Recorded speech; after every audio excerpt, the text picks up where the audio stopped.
Okay, we are live. Welcome back to another Watch and Score live stream. I'm your host Jim, and I am here as usual with Alex Big Fish Vega and Joshua from 86 Boxing. Good to have you boys back. It's good to be doing this again. We've got a great fight coming up shortly. We're going to discuss the last couple of weekends worth of events. We'll just touch through most of them because there's loads to get through. Alex, how are you doing, my friend? Good to have you back. Oh no, good to be back as always. And man, once again, we have another classic fight in the history of boxing to take a look at and just enjoy. So yes, it's going to be a good one. Buckle up. Sweet. And how are you doing, Josh? You all right? All is good. Yes, I think people are going to enjoy this one. And also, shout out to everyone. Happy Veterans Day, which just happened, and Remembrance Day, which is what it's called in some other countries. But salute to all who served. Yeah, we call it Remembrance Sunday. Excuse me, over here. So yeah, good shout. All right, let's make our way straight into it because we've got quite a bit to cover on the recent events list. So we'll go back a couple of weekends. Saturday, the 5th of November. It was Dimitri Bivol versus Zurdo Ramirez. Ended up being a bit of a one-sided, pretty easy victory by Bivol, and everyone's singing his praises. Josh, we'll start with you, mate. Give us your verdict on that one, and then the future of Bivol as well, and I guess for Zurdo as well, what he's going to do. Yeah, during the actual contest, I was watching from my phone live. So because I was at a boxing event, so I missed certain parts, and then I actually went back the next day and watched it in full detail. And I thought that Dimitri Bivol established himself as pretty much the best light heavyweight out there. Now I know that Arthur Beterbiev is a beast, and he's one who's considered the best as well.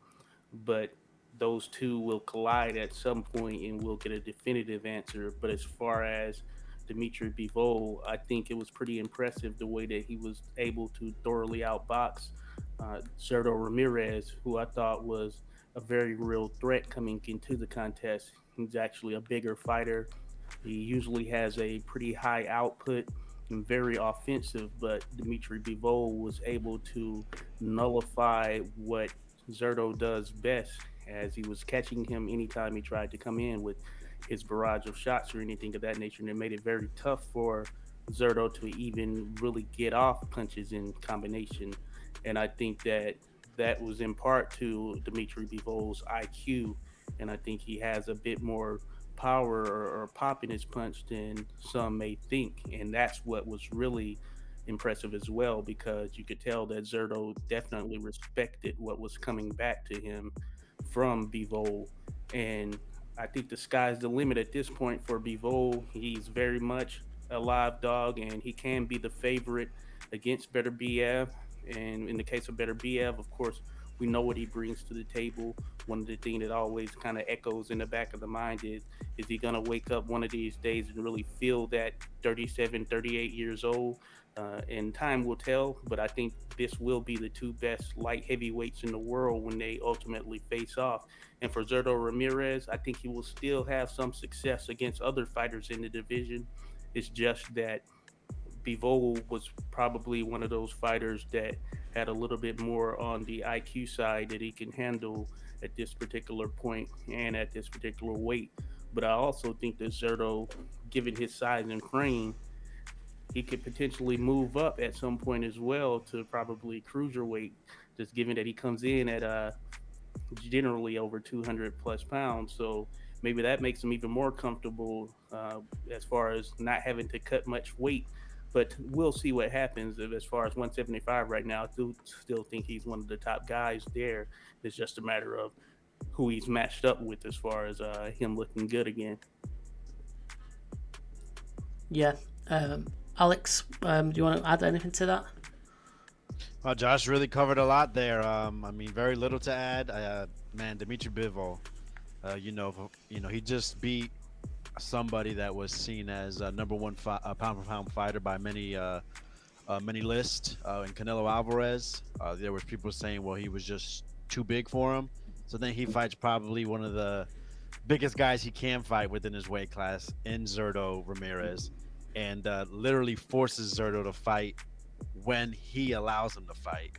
I mean, Bivol kept him at the end of his punches, backed him up. It's funny because looking at it, it just seemed that Zurdo couldn't go forward, couldn't get his punches off. And you look at the punch stats, and Ramirez actually threw over, I think, 200 more punches. But man, I mean, it was just ineffective punches, and that's what Bivol does. If you look statistically, he might be the best defensive fighter in all of boxing according to numbers. I think Zurdo landed like 12% of his punches. He's a former world champion. Zurdo is, like I said, he's longer, he's taller, more powerful looking than Bivol, and Bivol did what he wanted, and it got more impressive as the fight went on. So, I mean, if you didn't have Bivol as one of your top 10 best fighters in the world, I don't know what else he can do. There's only one other matchup, I would assume, and that, of course, is, as Josh had mentioned, Artur Beterbiev, the unified champion at light heavyweight. But I agree. I think Bivol is a number one guy at light heavyweight. We're in a weird spot right now in boxing where the belts just don't seem to matter as much when it comes to who's better. It really is who you fight and or how you look in those fights. So, Bivol just beat one of the best fighters in the world, and then one of the biggest and better fighters in this weight division. Beterbiev has beaten good opposition, but the way Bivol does it, we haven't really seen him. We haven't seen him like had to come back in a fight. We haven't really seen where he had to really dig deep. He's just been so good at what he does and controlling how a fight goes that he just seems, I wouldn't say unbeatable, but I don't see anybody around his weight class that can take him on. Beterbiev, with that power and with how he's able to explode to land his power, seems to has the best chance, but I don't see it as a 50-50 fight. I would definitely favor Bivol. I would put money on it. I would love to see the odds. I would hope that they have Bivol as a even if he's just a small favorite. I might even have to go big on there. But with Zurdo, I didn't even think about him moving up the cruiserweight. There really isn't too many. When you look at the cruiserweight division, no one that really says, "Oh wow, that might be tough." That could be lack of knowledge of the fighters, or just, I mean, we don't. I know here in the United States, cruiserweight's not a big division, so I could see that happening. Or he can just go back to what he was doing beforehand, fighting guys that he'll be a big favorite in. Make money over there in California. Maybe they'll put him in Texas, where there's a big Mexican population, and try to make money off of him there, and hope that something happens where a belt will free up in the future. So, yeah, very interesting to see where both these fighters go. But Bivol, man, one of the best fighters in the world for sure. He must have a shout out for Fighter of the Year possibly this year, beating Canelo and Ramirez. And I can't remember if he had a fight earlier on than that this year, maybe not. But I kind of was always of the opinion that Beterbiev might be a bit too much for Bivol. But I think I've changed my mind now. And I know, Alex, you mentioned it on Twitter, I think the other weekend after that fight, saying that he's got a good power, obviously, Beterbiev, but Bivol's got that IQ and generalship and knowledge that he'll probably be a bit too cagey and work out a way to outpoint Beterbiev, and I'd probably go along with that, to be fair. Hopefully we'll be discussing that fight in the future, and they'll make that happen, because that is the big fight that I want to see, which I've mentioned before. So yeah, we'll move swiftly on that same weekend. There was David Morrell in action. He beat Eidos Bosanoli, who I believe ended up pretty badly beaten and ended up going into hospital. I think he's in an induced coma. I've not heard much in the last couple of days. If any of you know anything to bring us up to speed, go on, Alex. You give us your verdict on that one. Obviously, it's a sad he's in a medically induced coma. So hopefully something we'll get good news soon. I haven't heard anything, but I mean, I've been on this David Morrell train for a little bit. That was definitely his best performance. I mean, his mix of boxing ability with his athleticism. I mean, he's throwing combinations you don't usually see. He's doing lead uppercuts with hooks back to an uppercut. Wow.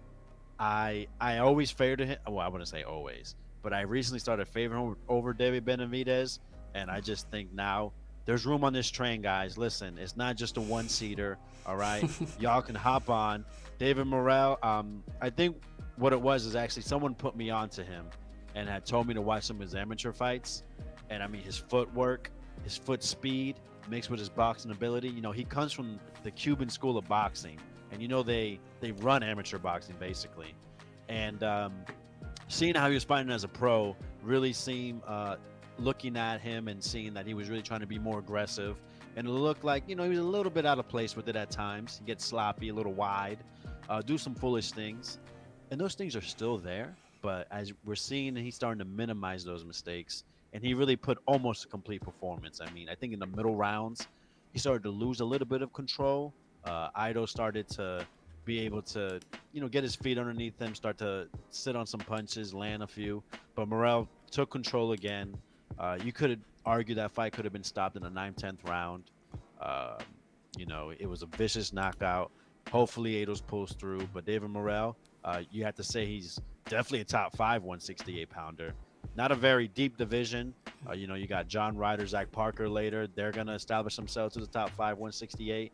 And then you have the signed fight yet with no date of Caleb Plant versus David Benavidez. So I'm not sure where he can go next as far as opponent-wise. Maybe with Uzcategui falling through, maybe that could be an option. I hear a lot of people talking about maybe like a Jesse Hart. So someone around that level, maybe that isn't exactly winning, but has been at that top level before, a former champion or former title challenger. I think that's what should be next for Morrell.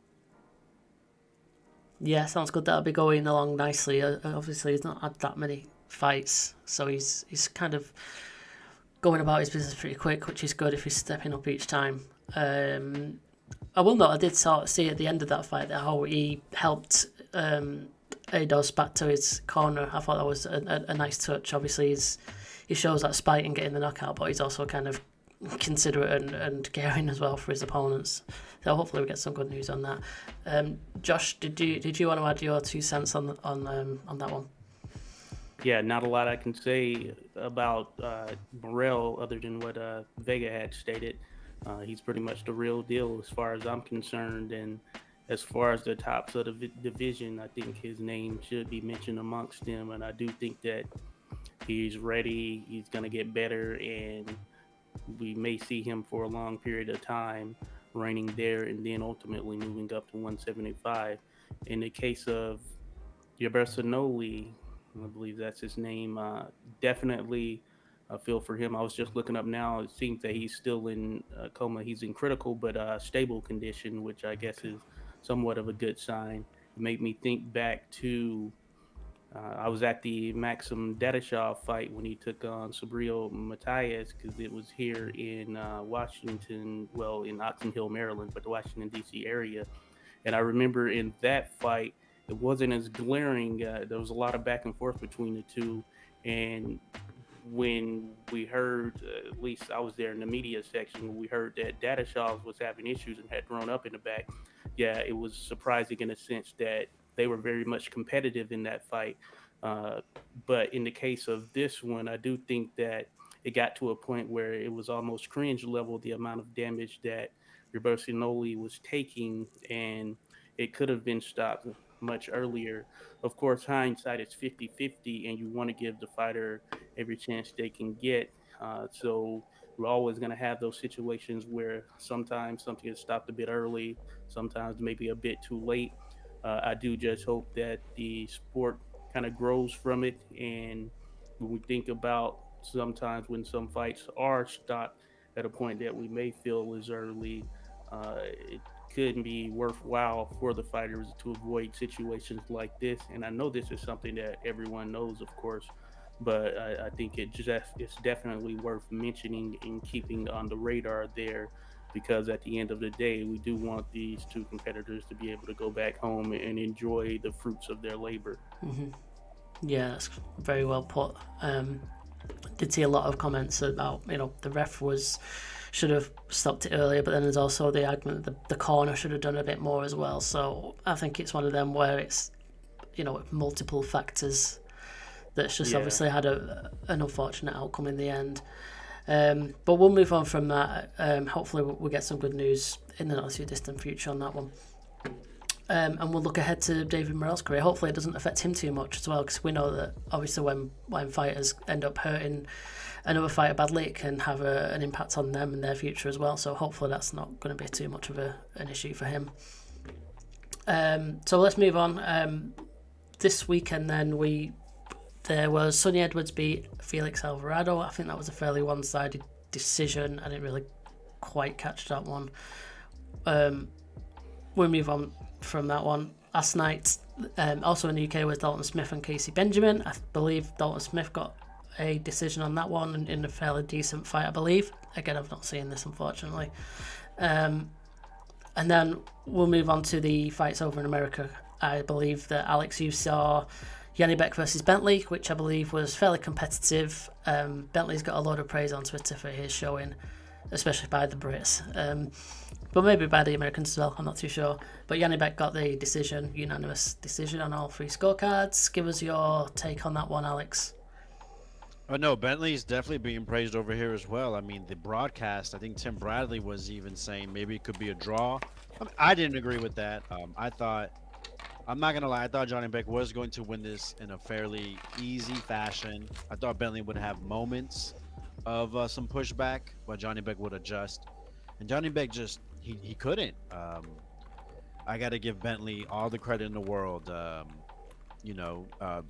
think a lot got back to him that he was going to get finished in a round or two, and he did not fight that. Well, actually, in the beginning, it did seem like he was a little bit of a deer in headlights. Johnny Beck was really getting comfortable, landing, 1-2s in those first 2, maybe 3 rounds. And then probably about round 5, Bentley found his timing. He got used to Johnny Beck's rhythm. Johnny Beck is, I want to say, a master of feints, but those feints didn't really set anything up in this fight, and he stopped feinting. And Bentley really found a lot of opportunity to land right hands. It was definitely a lot of right hands and sweeping left hooks. I scored it wide. I believe I scored it 10-2. But a lot of those rounds from like round 6 to about probably 10 or 11 were very competitive. You could give it to either fighter. I think 2 judges had it 8-4 and 1 had it 10-2 like I. But it was a very competitive fight. Bentley definitely deserves himself another opportunity at the world stage level. And now Johnny Beck seems to be a little bit deflated, honestly. All that hype, him being the term I hate the most is a boogeyman. I call him boogerman. It's because it's just all show. But, I mean, I still think he's highly skilled. I think he's still one of the top fighters in the division. But it does take a little bit of steam off his name. Yeah. This was not somebody that should have been this competitive on paper. Maybe it was Bentley's best night of his life, or maybe it's just showing that Johnny Beck plans for a fight and can adjust. So we'll see what it holds in the future. I still want to see him against the top guys, see who's the best, fighter between him and Triple G, against him and Charlo. Carlos Adames is a guy that's out there. I know he's on the PBC side, but he's a dude that's been wrecking havoc. So why not? Let's get these 160, man, used to be such a top division. And now it just seems that we can't get any of these top guys to fight. So hopefully it changes. Yeah, I reference Twitter a lot because that's where I kind of get my boxing reaction from. But it does seem that Yanni Beck's, I'm not sure if his credibility is the right word, but he took a dent. A lot of people probably expected him to just blast him out of there, and it didn't quite go that way. And excuse me. I guess maybe because of his last couple of showings, he has looked just like such a dangerous guy, and he's blasted people out of there. And obviously, the boxers don't always have that every single fight night that they're on. So maybe he overlooked Bentley somewhat, possibly. But yeah, it will be interesting to see moving forward how he goes on, and the whole weight division is just kind of crying out for all of these top guys to stop waiting on the Canelo lottery and just start fighting each other. Josh, did you want to add anything to that one? Yeah, well, first I want to say that Dalton Smith versus Benjamin matchup was pretty good actually. And watching it, I thought it was very competitive, and I like what Dalton Smith was able to do. I think he showed some good signs as far as his trajectory moving forward. Now, as far as this fight in particular, I just threw myself off with that. Which one was this? I'm sorry. We're talking Yanni Beckham Bentley. Yeah, Yana Beckenville. Okay, yeah. So, all right. So, I think two things can be true. I think that Denzel Bentley was probably a bit better than what we thought, and then I think that Yannick is probably not yet that destroyer that he was hyped up to be at this particular point. And I think a lot of what may tie to that is we saw the trajectory of Triple G and how he was able to come through and destroy a lot of these top middleweights at that particular time, and he was getting knockouts left and right, and he did have this mystique and aura about him. I don't view it as the same with Yanabek, even though that's kind of the aura that he has, and that's kind of what has been put out there as far as marketing and things of that nature. So I think he came down to earth a little bit here, and some of that may have been due to the fact that he may not have got up in the same particular manner that he would have if it would have been a different opponent in there. Because, of course, I'm sure a lot of people probably didn't know a ton about Denzel Bentley, but I thought that Denzel passed with. I thought he did well. I would say he exceeded the expectations I know that I had placed upon him, and many others.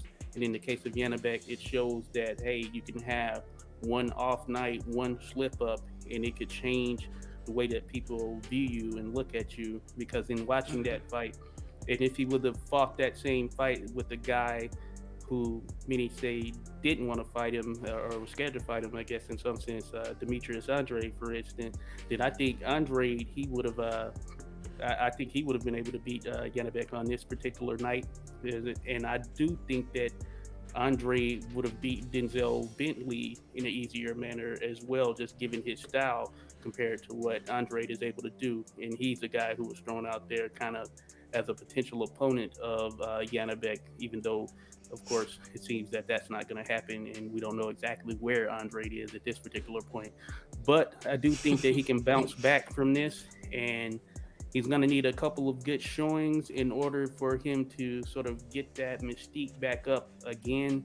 And I think he can do it if he's matched well. There are a lot of guys that are out there in that top 10 area who would probably make for some pretty decent, pretty exciting fights. But if he can somehow get that fight with Munguia and say he prevails from that, I think that takes him to the level that they're seeking as far as trying to get him to that sort of view and that look of what Triple G had as far as him being Kazakh style and all that stuff. Of course, Triple G Mexican style. So there are parallels there that they're trying to make.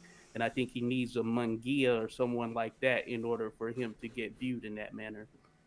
Mm-hmm. Yeah, definitely. Hopefully these fights come. I think he's another one that's had relatively few fights considering his standing in the division maybe. So hopefully, we start getting some of these decent fights and matchups. I know Munguia's fighting next week and we're going to touch on that a little bit later. So let's move on. The last one from last night then was Montana Love and Steve Spark. Some absolute craziness going on there. Josh. WrestleMania. Yeah, Josh, give us your thoughts on the wrestling. Oh yeah, WrestleMania indeed. It was WrestleMania, I would say. But no, hey, Steve Spark, man, he was sparky out there. Talk about a spark plug, and I do mean this pun intended, but he was really going at Montana Love, showing no respect at all. And you could tell it was making Montana Love a little bit uncomfortable because of the fact that he wanted to fight at a slower pace, but Spark was not having it. And I think that all transpired into what ultimately happened for those that hadn't seen, where They had a sequence on the ropes where Montana Love pushed him against the ropes and did essentially looked like he forced him to go over the ropes and outside of the ring. It wasn't necessarily a, hey, I picked him up and actually did it like that, but you could tell that his intent was getting him out of there in some sense, and he was ultimately disqualified by the official. Now Spark, he landed on his feet, so that was pretty impressive in itself. It was pretty much he learned the WWE school of thought in that sense. So he was ready to hop back in the ring, but the referee had already made the decision.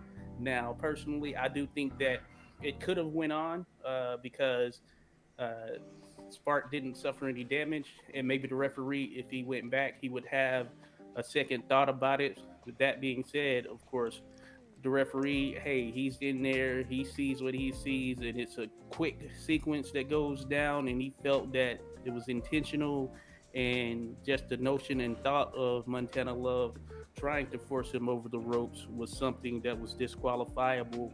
Of course, the commission will look at it, and maybe this is ultimately ruled a no contest or something of that nature later down the road, which we've seen in some cases. Though this is unique in itself because this is one we really haven't seen to that degree. So time will tell. I will say that I think a rematch would be good. It would be in order. And I think there's probably going to be a bit more urgency on Montana Love's side at this particular point. But I do like the way that Spark looked. And if he comes out and continues this aggressive, no respect style of fighting, I just think he's going to be a bad matchup for Montana Love regardless. So time will tell for sure. Did I didn't see the fight at all. I've only seen that the very end part of it. But he got knocked down, didn't he, earlier on? Yes, he did. He did. Was that a flash? Was that a flash knockdown?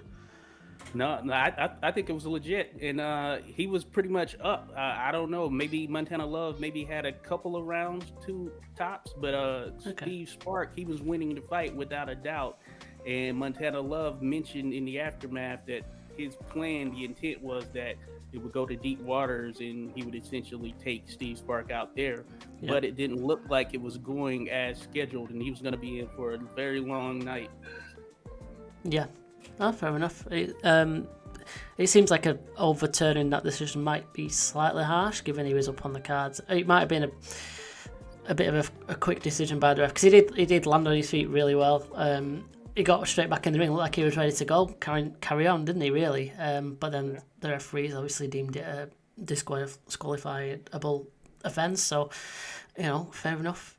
He wins the fight, and I guess there probably will be a rematch inevitably. At least he gets another payday out of it, if nothing else, Steve Spark, if he ends up losing the rematch or whatnot. But yeah, really interesting. Did you want to add anything to that, Alex, before we move on? Yeah, just very quickly. I spoke on Montana Love before. I just don't think he's this great 140 pounder, and this is just evidence more of it. And it's not just all skills is not really his problem. But if you watch that fight, they have a headbutt, and he's just complaining the whole time about what Spark is doing when it was an obvious accidental. And actually, Love is the one that actually went into Steve Spark's wheelhouse for that headbutt to happen. And he's saying he can't see out of his eye. The doctor is telling him the cut is not bad. He keeps saying, "But I can't see." You sure it's not? You sure it's not bad? And then right after that, just goes, and starts trying to roughhouse Steve Spark. And I think that is what prompted, I believe his name is, I forgot his first name, but the referee Fields to do the disqualification. Is just right after that. I mean, just listening to Montana Love. I mean, sorry for lack of a better word, but where I'm from, we call that bitching. He was bitching about it, and causes Steve Spark to go over the ropes. I'm gonna say he absolutely intentionally put him, to be on top of the ropes. I don't know if he meant for him to flip like that. Steve Spark, 10 out of 10 landing. And like you said, Spark was ready. Even in the aftermath, Spark was very thankful for the opportunity, thankful to Love. And then when Love gets on the mic, he's just saying Spark is a dirty fighter and all this. If I'm Spark, there's only one reason to take that rematch, and that's because they're paying him well, which it seemed that's why Spark was very thankful for the opportunity, because he's just an Australian fighter, probably This is the biggest fight of his career, Yeah. besides the Tim Tszyu fight, which he had to go up to 2 weight classes to take. Okay. So I mean, Spark, I just hope good things come to him because he took it like a good sport. And Montana Love, I mean, I think he was gonna get knocked out. And if I'm Matchroom USA, I'm matching him up with Richardson Hitch's next and getting rid of seeing what I don't want to be too harsh with that point, but yeah, matching him up with Hitchens and seeing who's the best out of those two to proceed on with. All right, fair enough. That's nicely wrapped up. We'll keep an eye on obviously the aftermath of all that and what comes out of it, and no doubt we'll be discussing Montana Love at least in the future. Maybe see Steve Spark if he's in some more high profile fights, which he might be after that. It might make him a bit of a name for himself. Who else can dump him over the rope? Anyway, let's move it along. I think that is the fights covered that we've touched on previously. We'll be talking about some upcoming events throughout the rest of November. That'll be after our main fight that we are here to watch and score. Alex, you give us the introductions, mate. We'll get this show on the road. Absolutely. So Aaron Pryor versus Alexis Arguello. Let's start with the challenger, El Flaco Explosivo, which is the explosive thin man in Spanish. Okay. So 30 years old, from Managua, Nicaragua. 5'10", 72-inch reach, coming in at 72 wins, 5 losses, 59 stoppages. He's the current WBC lightweight champion, former WBC super featherweight, and former WBA featherweight champion, attempting to become the first ever in boxing history to win titles in 4 different weight classes. Nice. 19-1, 17 KOs in title fights. Has wins over future Hall of Famers at this time, Ruben Olivares and Ray Mancini, and also 2 notable wins, Bobby Chacon and Jose Luis Ramirez. Now to the champion, Aaron the Hawk Pryor, 27 years old, from Cincinnati, Ohio.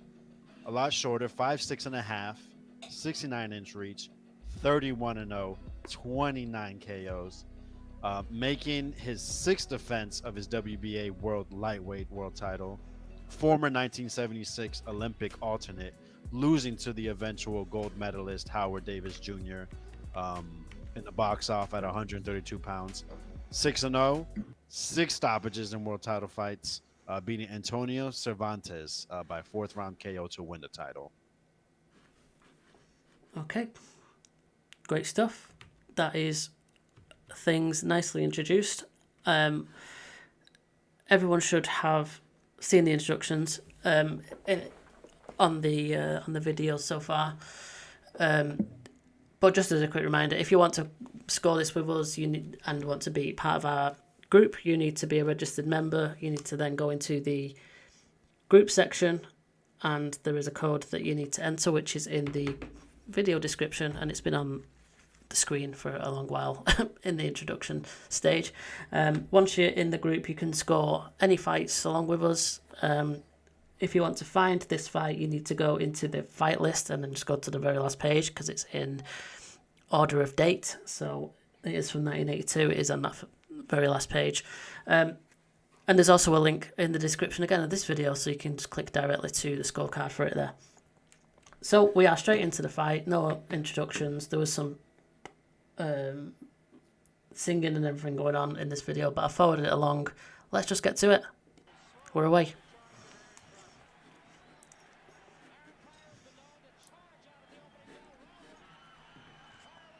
This fight did take place November 12th, 1982, so 40 years and 1 day ago. Yep. In the Orange Bowl, Miami, Florida. Orange Bowl is a really big deal down here. It's where college football game takes place once a year. Okay. 23,800 in attendance, and this fight is called Battle of the Champions. Battle of the Champions, yeah, I saw that. There's no messing around. The straight at it, which I like. Yeah, Aaron Pryor, he wasn't in there to, box you. I mean, he's known to be ferocious. Not a very pleasant guy to be around, people would say. Just mean. Okay. And Arguello was the opposite. Very political, correct, I guess you would say, more of a technical, boxer, more typical, very precise. We use. Oh wow, Jesus, man, Aaron Pryor's not playing, huh?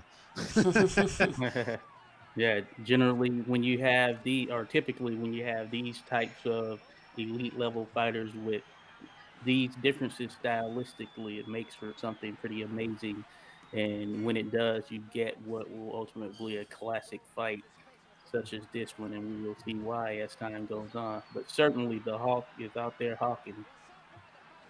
You see, it looks like Aguirre might be hurt. I mean, Pryor's throwing everything you could think of: uppercuts, lead right hands, 1-2s. Oh, oh, a couple of Wow. nice straights in there, right in the face. At Both the these moment, fighters he's actually been down in the first round in multiple fights, so oh yeah. anything could happen. Okay. Already I can tell that this is going to be difficult scoring and keeping up. Talking about it and scoring the rounds, they're both just throwing lever and both landing. Who's more I don't effective? I don't know how Pryor's doing this. He looks like he's never on balance, like he's ever balanced, and yet he's like in full control of what he's doing. It's very strange.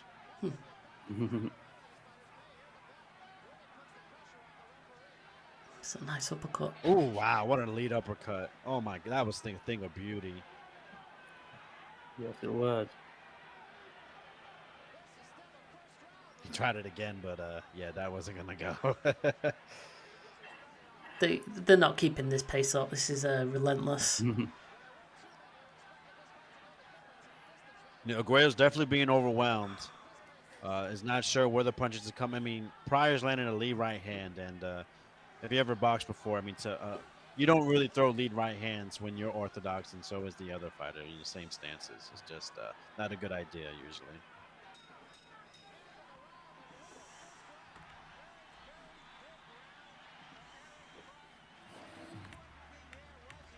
Oh yeah, we got to score it. Yeah, we do. Go I have no idea how to score that, but it was close. But yeah, I Yeah, think you. Arguello is doing his best to remain poised throughout, but you can tell that this was one driven by the pace of Aaron Pryor in this particular round. He was marauding in that one, wasn't he? Going forward, no let up.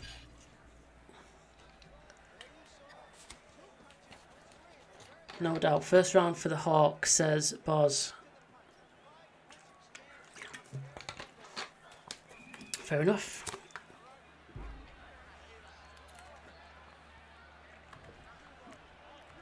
I believe Eddie Futch is in Aguayo's corner, and everyone knows Panama Lewis is in Aaron Pryor's. Panama Lewis. Oh. That was weird. Ah, it looks like the video jumped back to the start of round 2 there.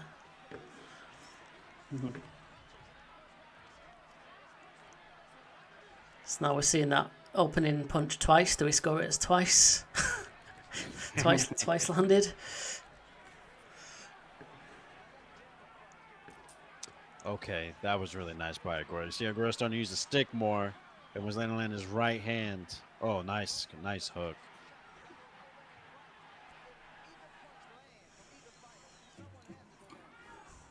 He's looking like the more slicker boxer, isn't he? And Aguero's just kind of trying to match him a bit, trying to work him out how he can counter. Yeah, right now Pryor, he's in his element, in his range, and he's eating from that range at the moment. So it's going to be up to Arguello to get this fight in more of a pace, not only, but also at the distance that he prefers. I don't think being on the ropes for Aguayo is going to work well for him. I mean, Pryor, the angles he's throwing from, the pace. I mean, he's been. To me, it's been quite clear Pryor's in control, but Aguayo is finding more of those opportunities to make it more of an even fight.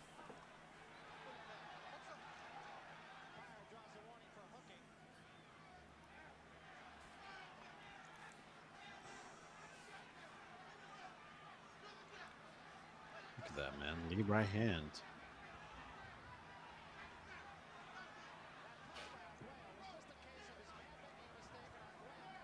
Yeah, you can tell that Arguello is still thinking in there, probably a little bit too much. And Pryor is able to pick him off even there in the middle.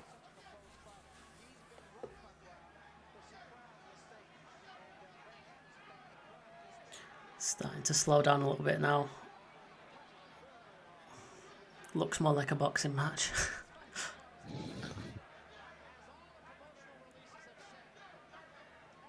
Pryor, man, he's coming in actually in this fight. 21 straight stoppages, while Arguello's 5 straight. Okay.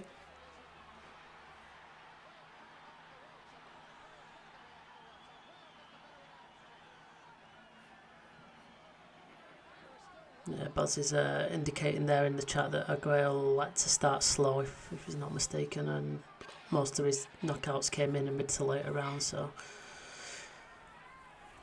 maybe that's his thing.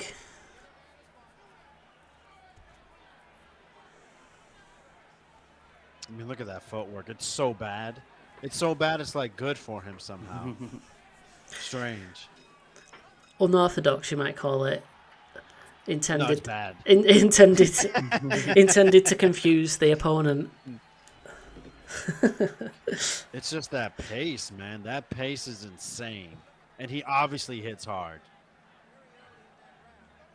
Right, yeah, Boz. Yeah, the Mancini fight. That was actually a really good one. You know, Mancini was 20-0. Was looking like going to be one of the great fighters. I mean, turns out still to be, but yeah, Guayo got him out of there in that 14th round.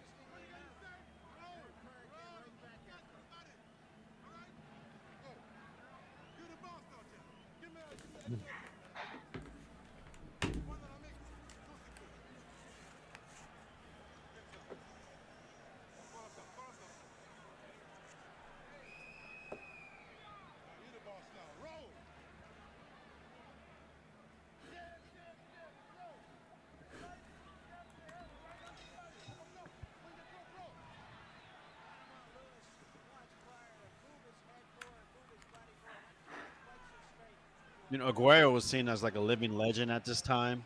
I mean, they're saying he's the greatest junior lightweight of all time. Um, and this fight was seen as 50-50, but betting odds actually had Aguero 12-5 favorite.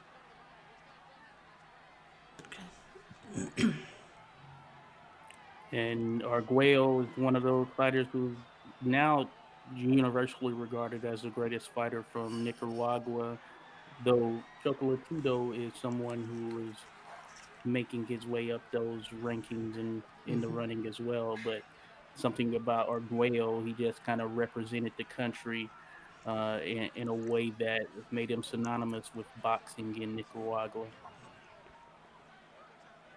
He was also a politician after, you know, he retired. So, yeah, definitely probably seen in a higher light than Chocolatito. But Chocolatito's has, for the most part, been a great representation of Nicaragua. So, yeah, I think Chocolatito actually has the titles in 4 weight classes, which Arguello failed to do.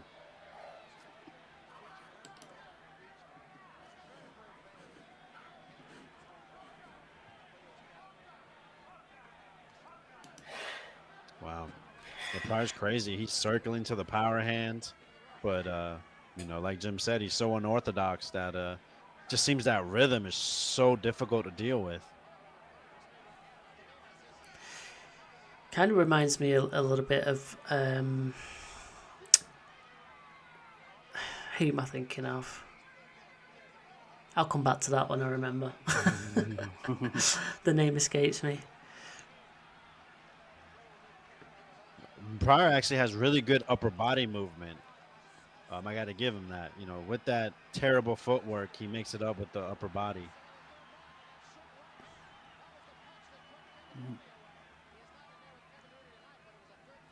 What the hell was that? I was thinking of Sean Porter, by the way. That kind of relentless, awkward style coming forward. What's going on here? Both Ohioans, though. Okay. Porter's from Cleveland, and which is the northern part, and Cincinnati's the southern parts.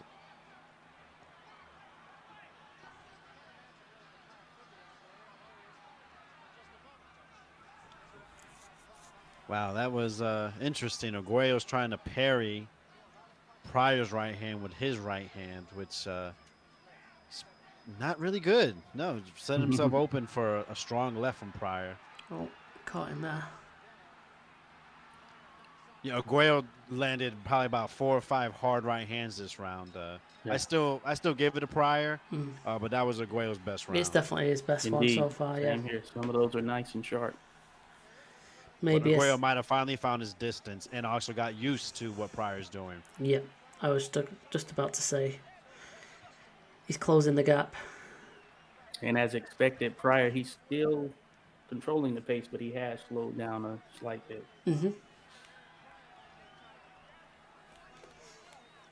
What a pace so far, huh? Yeah, man. There's no way Indeed. that they're going to keep Look that at up. that.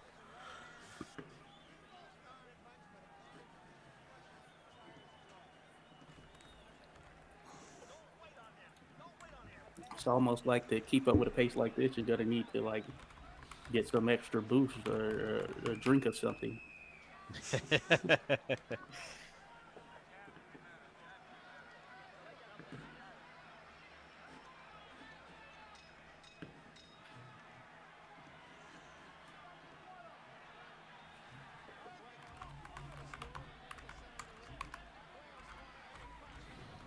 You know, actually, Pryor was originally scheduled to face Sugar Ray Leonard. However, a week before Leonard was due to have a fight on May of that year, you know, we found out about his retina issue and he had the surgery. So that's kind of how this fight unfolded. This was the next best option for him. Yeah, that Leonard fight is one of those classic matchups we never got a chance to see, but I'd imagine it would have been something very exciting. Yeah, and I think what was most interesting was that they were actually close friends on the 1976 Olympics team. And unfortunately, Pryor wasn't able to get the backing coming out because he didn't make it to the Olympics, and he had some resentment towards Sugar Ray not using his name and his weight to help Pryor get on these televised cards. Pryor didn't get on televised cards till his 22nd match, and also Pryor was upset because he beat Tommy Hearns to be national champion in the amateurs, and Leonard, I think. I think earlier that year or maybe the year before he beat Tommy Hearns. So yeah, Pryor had a lot of resentment towards Leonard. Really wanted that fight. Found out he wasn't getting the fight. Driving to Buffalo for Leonard's match to hear on the radio, Leonard's pulling out. He actually said he pulled over and cried.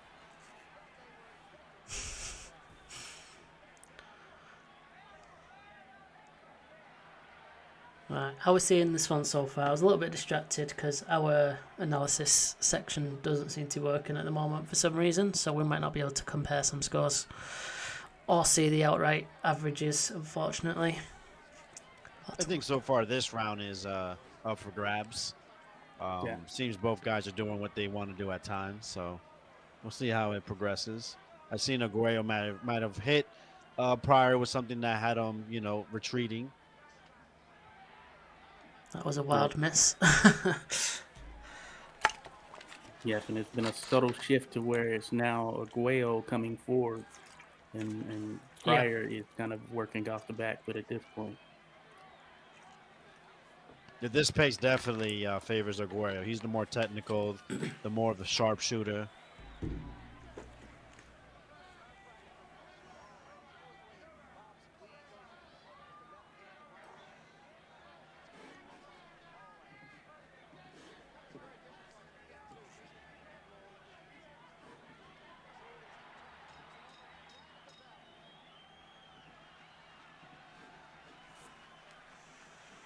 That was a tough one. Indeed, nice.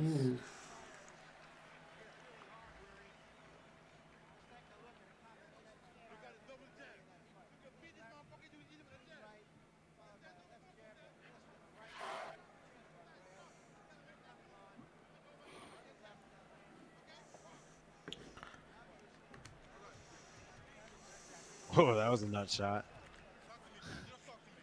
Yep, Pryor was still having some pretty good success.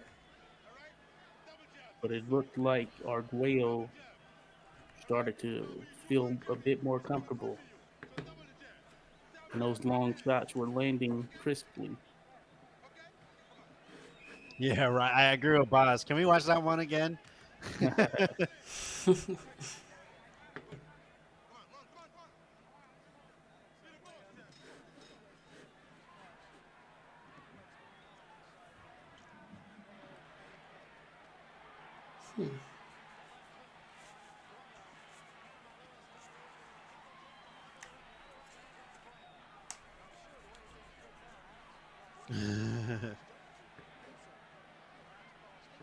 Definitely at distance, Aguayo is going to have the more success. You have to wonder why he's not jabbing.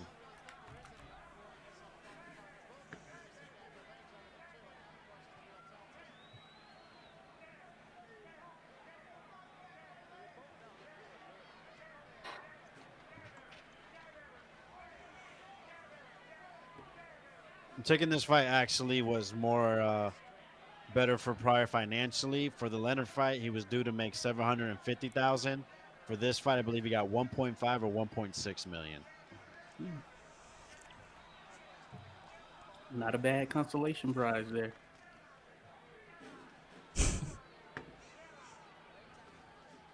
Pryor's out jabbing Aguayo this round. Still circling to his backhand though.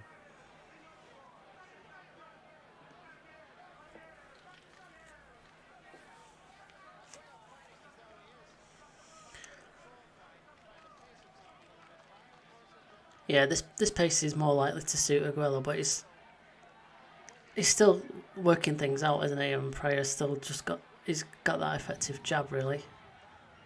Yeah. But he's a constant. Pryor showed him a different look. Yeah, constant barrage of punches. Even when he's not doing much, he's still pulling something out or throwing something continuously. Pryor, that is. Yeah, despite his nature, when he chooses to really focus on the fundamental side, you can see that he works that jab very well. Oh, that was a nice clipping right hand. I was about to say, I'm really enjoying what Pryor's doing. He's so much controlled and actually controlling the fight. And then Aguayo starts landing that right hand, getting closer and closer to a more effective landing punch.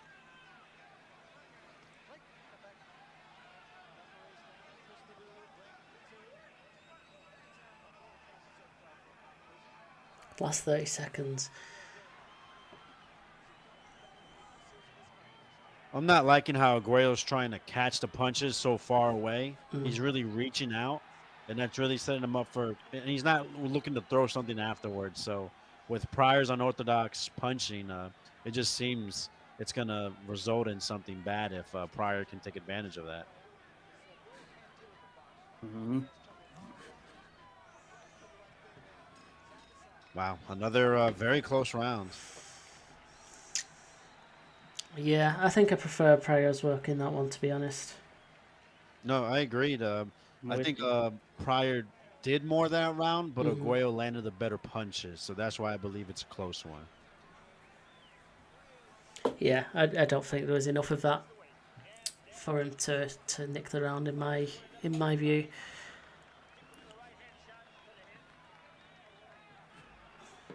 So let's get that scoring.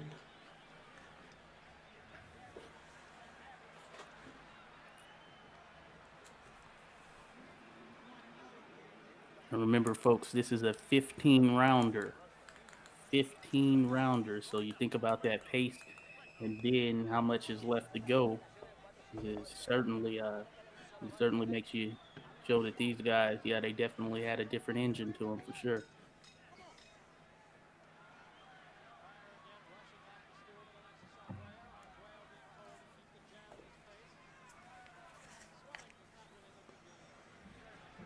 Yes, boss. They did rematch about the next following year. I think they both took fights in between, which is very common back then. I mean, these guys would have a lot of non-title fights. Sometimes two within they would fight. Let's say 4 times in 7 months. And the first fight, let's say it was in February, they fight again in April and March. I'm sorry, April and May, and then have another fight in July and August. That was a championship fight. So take like 10 rounders in between the championship fights. Definitely different than nowadays. We could barely get these guys in the ring once a year.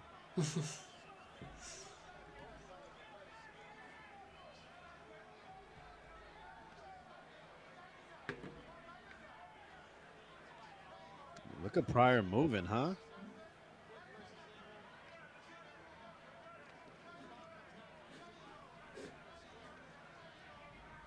From what I'm seeing is it must be that Pryor believes that right hand isn't that dangerous without the setup of the jab. I mean, really, look, he's not using that right hand unless he throws the jab. So going away from the jab hand makes the right hand not as as effective. Yeah.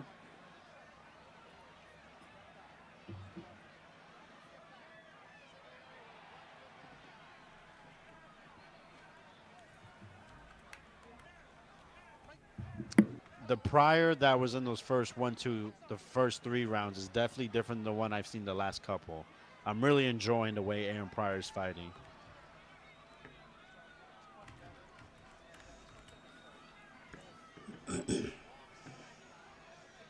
You see, he's trying to jab, but because Pryor's moving to the other side, he just hasn't made the adjustment. He doesn't have the foot speed that Pryor does to try to beat him to the spot and get his jab out there. He's going to have to take risk, and he doesn't look willing to do so. And you see that? He's pairing with the right hand. He's taking it out forward too much, and I'm telling you, Pryor's going to have to make him pay for that. Mhm. He's quick and hits hard enough to make him pay.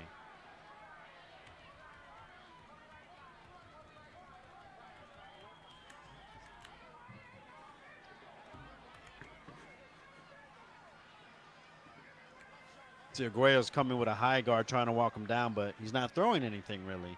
He'll land a punch here and there, but Pryor's activity, his movement, Pryor is in control definitely this round. Without a doubt.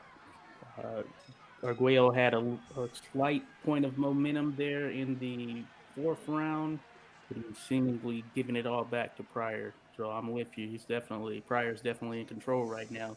And Arguello, he seems to be, as I mentioned earlier, thinking a little bit too much behind it, and that's having him not throw as many punches, certainly, but not just. I just feel like he's limiting himself in terms of. I just think he's thinking too much, and there are openings there that Pryor is leaving for sure, but he's not taking advantage of them at the moment. Man, that replay was such a thing of beauty. Throws their lead right hand, ducks and rolls out, uses his feet to create a new angle, and lands a combination. It doesn't get any prettier than that. Wow. I saw the fight prior to this with Aaron Pryor, and I was like, I am not impressed. He squares up so much. He doesn't really get too much leverage on his punches, and this is just a totally different fighter than what I saw.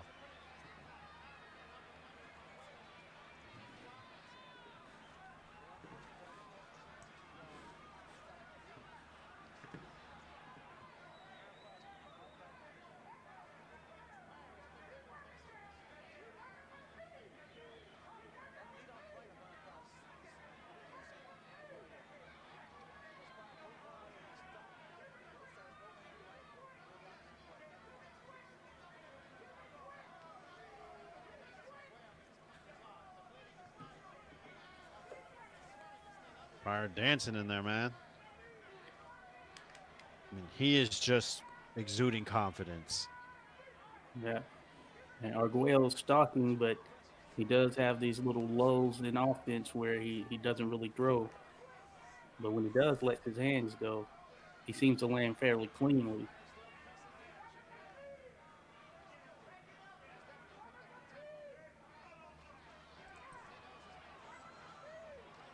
Nice little uppercut combo there.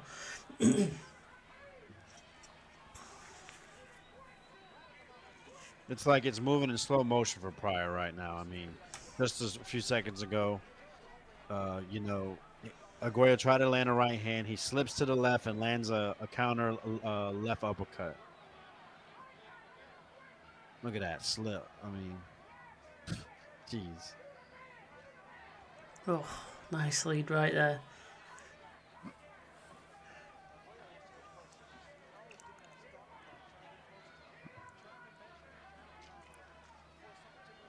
One of the things I think about this fight, of course, when you think about it, I think this really sums up Aaron Pryor as a whole as far as his career. And you just, of course, when you think of him, you think of this fight in particular. But I think you just see a varying mix of everything that Pryor had to offer, and you get that view of why he was one of the standout fighters of his era.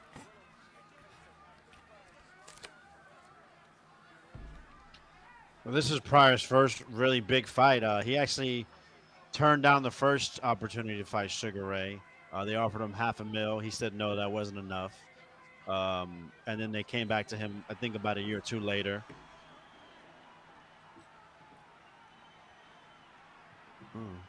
Let's see what happens here.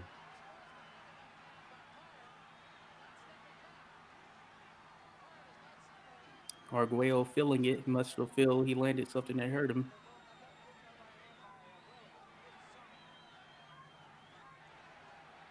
But also, he had an opportunity to fight Duran, and also he felt the money wasn't enough, and turned down that fight. So this is the first real big fight, even though he had other opportunities, and he's definitely making the best of it. Yeah, certainly interesting. Interesting as far as the opportunities for those fights, because you're talking of some of the biggest names in the sport with Leonard and Duran just universally. But of course, you have to think about the financial aspect for a fighter as well going into it, and what things would or wouldn't be in your favor. And in all likelihood, of course, especially as it related to Sugar Ray Leonard, yeah, things would have not been in Pryor's favor. Not that it would have made a difference as far as how he was able to perform, but of course, all things, all betting, and likely uh, all things associated with the fight and the promotion would have been heavily leaning towards Sugar Ray Leonard, who was the bigger star. So I've just taken a pause there because I have managed to rectify some stuff. I need to put my score in for that one. Most important.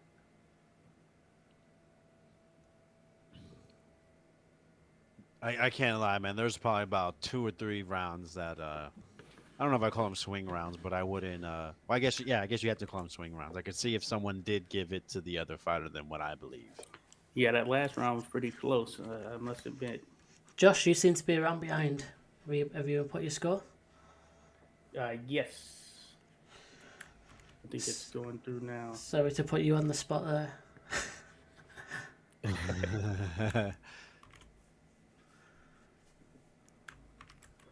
I'm refreshing. How many rounds have you scored? We're on to round 8. Yeah, let me see here. All right, should be good. Yeah, we've all got the same. Oh, really? Yeah. Wow.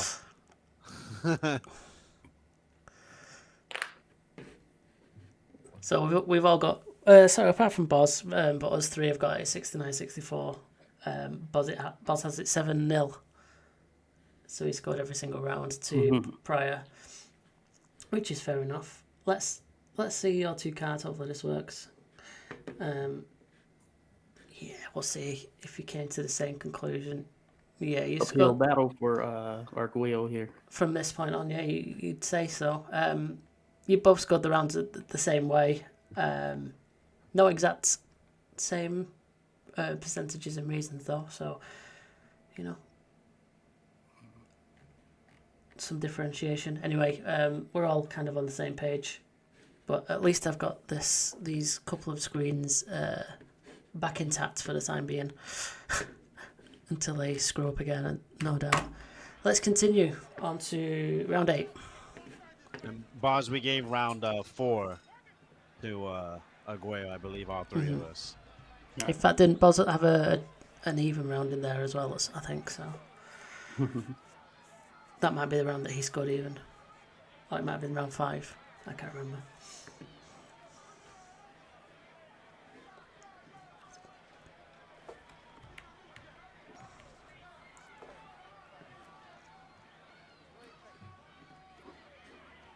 And one of the issues, of course, for Arguello is just he's not able to seize control at any range at the moment. You would think that the outside favors him, given he's the longer fighter, but Pryor is showing that he is skilled enough to make the right judgment to be able to effectively land from the outside as well.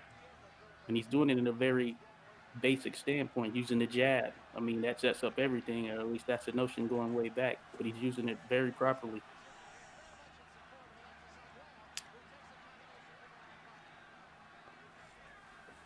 I think it's Pryor's speed, man. The speed has just been too much for Arguello. Arguello does not do any upper body movement, no head movement. He wants to catch shots, and his reaction time is just not there to do what he needs to do to deteriorate what Aaron Pryor is doing. So, I mean, Aaron Pryor, I mean, like I said, I wasn't impressed. Oh, my God. That was a nice right hand a few seconds ago. I forgot to mention that. But very impressed. Definitely changed my mind in just one fight.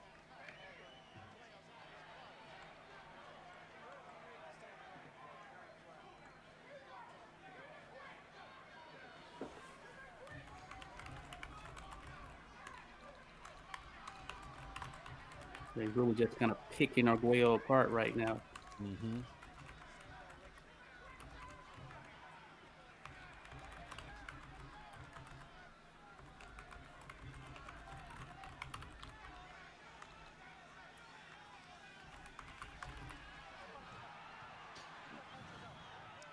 And I think, at least I know, I think all three of us have said it that we thought the slower pace was definitely going to be in Alexis's, you know, the way he wants the fight to go. And we all been proven wrong. Aaron Pryor has been outboxing this great living legend. Yeah, to go with that. He's still been dictating it, hasn't he? Even when it's slowed down.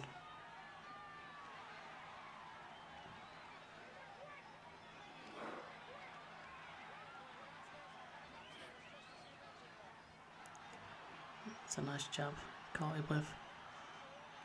Interestingly enough, at this point, it seems that Arguello is having more of its success when they're in those more defined exchanges, where it gets a little bit more wild and reckless.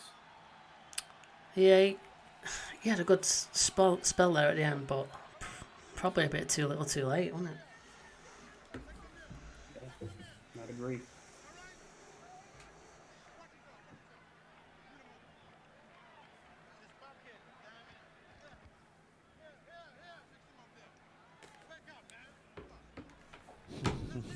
Wake up, man. It's good.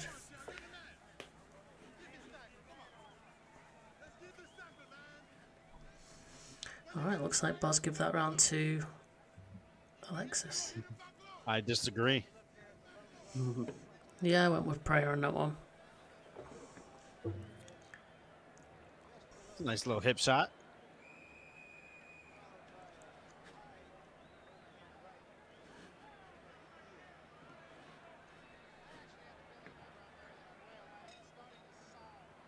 Now, can Arguello build off of the late success in that round?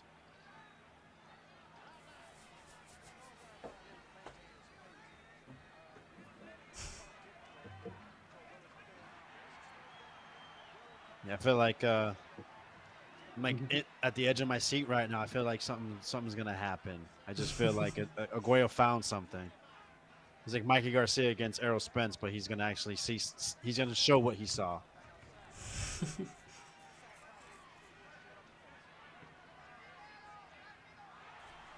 I guess it was low shots. That's what he needs to do. Keep the shots low.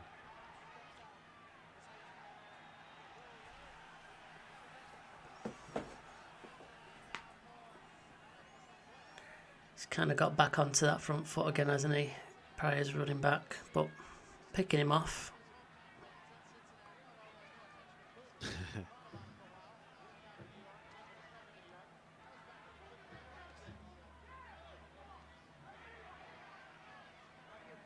Yeah, despite being beat, you do get the sense that Arguello hasn't yet been broken. He's fighting emotionless in terms of you don't really see him really shift or change in any manner. He's just coming through with an unwavering intensity to just moving forward. I'm trying to cut the ring off, and eventually something is going to happen. Oh, nice right hand. That's got through nicely, yeah. And again, right cross. Start. Basically, what you just said, Josh. I mean, look how calm he is. He has 5 losses, and he's lost, came back, been champion. He's lost and still considered after a few losses actually to be one of the greater fighters in boxing history at this time. So, yeah, he's been here before, and he's calm, cool, and collected. So we're seeing that.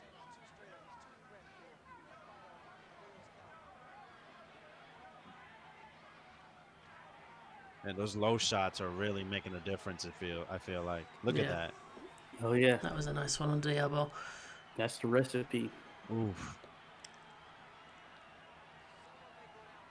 Yeah, Arguello's definitely landing the better punches this round. Though Pryor's still kind of controlling the distance, controlling the. Oh, Jesus Christ. Oh. That little flurry there, that's swayed it. It's back into his favour for me. Man, I am just so impressed with that upper body movement. That is just so hard to do successfully.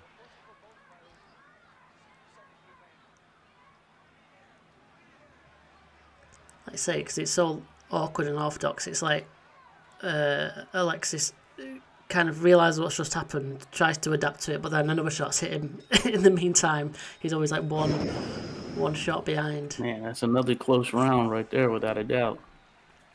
Wow. He really turned it on that last minute, didn't he, Pryor? Too close for comfort.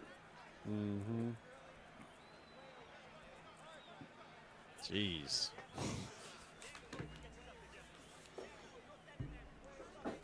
So I'm thinking that's another Pryor round. It's getting a bit one-sided on my card. Yeah, I was with Arguello to that end. I mean, he landed some ferocious shots in combination That's what I'm going with. towards the end. The But another close round. Definitely, yep.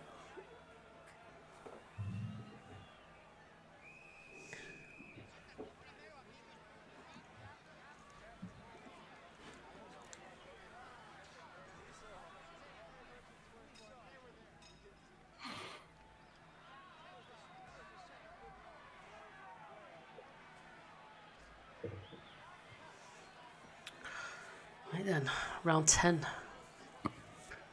We'll take another pause after this round and see what our cards are reading like. Good to go.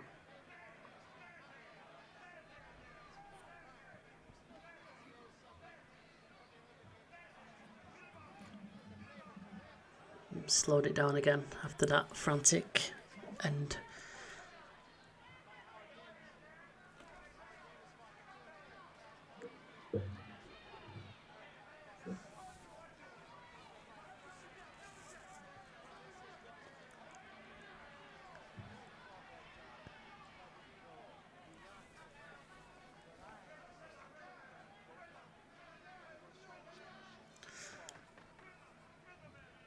This is almost like a round one, isn't it? Two boxes just coming out for round one. Start slow. Feel it out a bit. Yeah, I was thinking that certainly, and probably looking back, Arguello had to think about those rounds where that pace had flowed to this degree, and he was still being outpunched. Okay, those are a couple nice punches. Earlier, though, I seen Arguello. He's starting to really land some body punches right down the middle Oh, it's a great uppercut there. by Arguello, right? Oh yes. I think they both might have landed, honestly, but definitely seen Pryor's head take a nice turn. Yeah. But he's right back to it. He's not affected.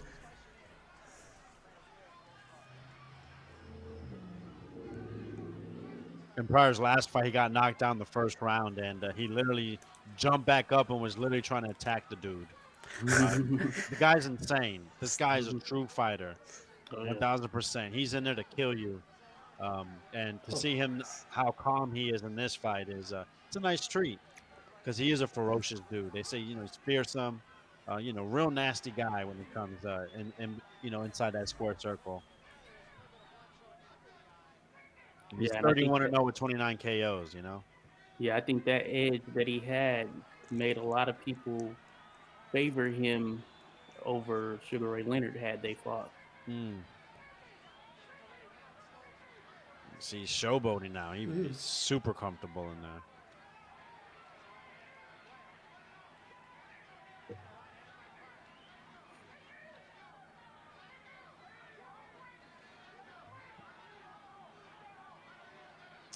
Man, it's just another one of those rounds, man, where I just feel Pryor is, having a lot of moments of controlling how the fight's going, and Arguello with the more telling blows. Yeah, go with that. Too few and far between, though, aren't they, really? Them. Exactly. That's the problem. That's what makes it difficult. Yeah. And I think, Vega, you pointed out something that certainly holds true is just how underrated that upper body movement is for Aaron Pryor. And I think that probably plays into it probably more than anything as far as Arguello not getting off as many shots as he probably wants to.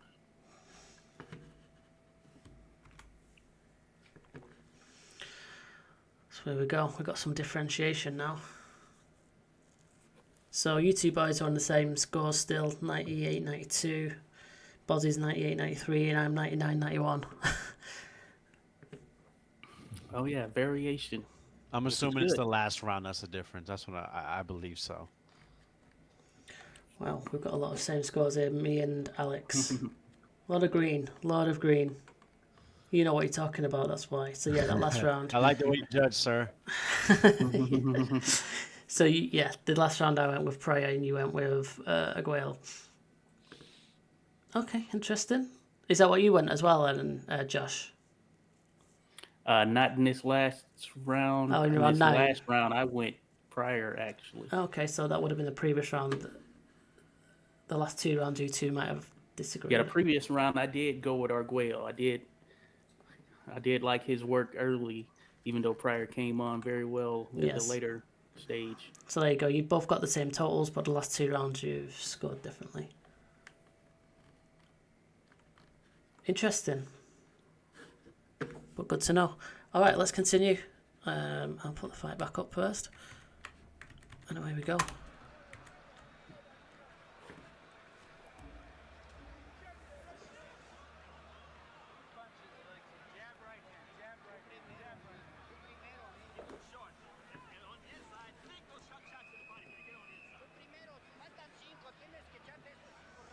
So Boz is given 2 rounds to Arguello, 8 and 9.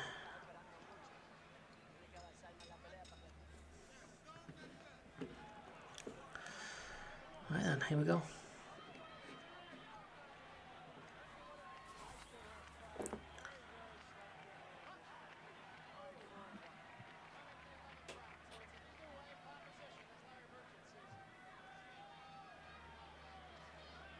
This fight was broadcasted by HBO. Aaron Pryor's first time on HBO, I believe. While Arguello had his last 2 prior on there. And this is promoted by Bob Arum. Jeez.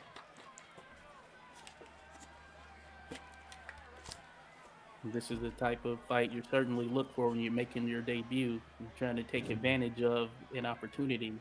I feel like you're seeing that from Pryor because he's definitely leaving it all in there.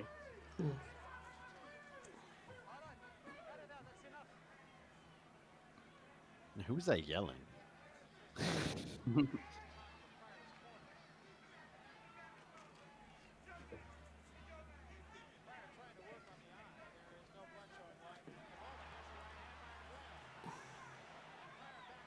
Nice. Just about to say, man, Pryor's really winning this round fairly easily, and bam. Got clocked.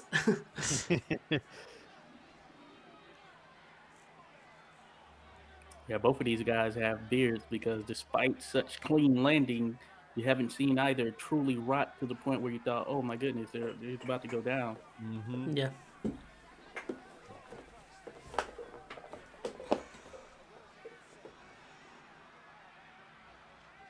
Nice little counter jab there.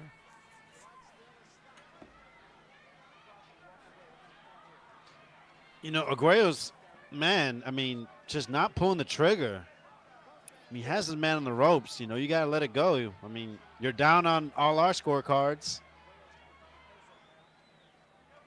No urgency, really. He must really is looking for specific openings because he is landing good punches. We've all seen it.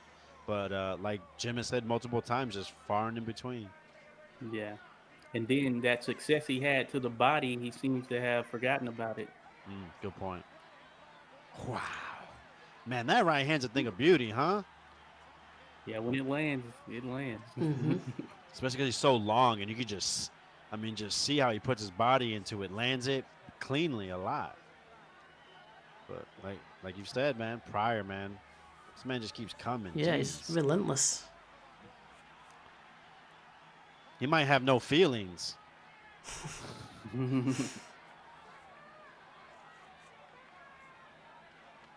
Oh, that's beautiful. Man, that right hand's doing work. and Arguello, he's one of those examples when we think about Kicking off a bit at long, the end. lengthy fighters who are skinny and they seem to have enough of the punching ability to be able to get fighters out of there. He's one of those examples that you bring up, the way he just gets leverage on his punches with that length. I mean, it's a thing of beauty. Well, finally give him another round. If that's any consolation to the man.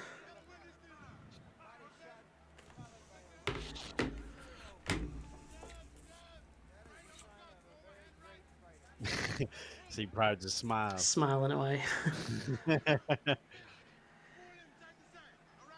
Nearly knocked his head off, Boz says. He needs to do it more often. That's the problem.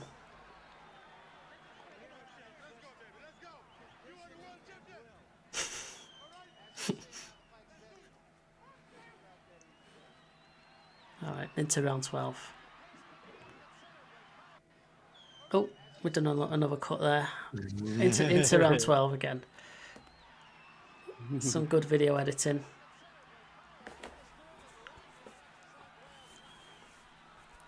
Think about it, man. This would be the last round in today's, and I would have, you know, Pryor as the definite winner with Arguello needed a knockout. Yeah, it's true. Thing I like about Pryor also is the fact that you can just tell how intense he is. So when Arguello does land something big on him, his first instinct is to fire back.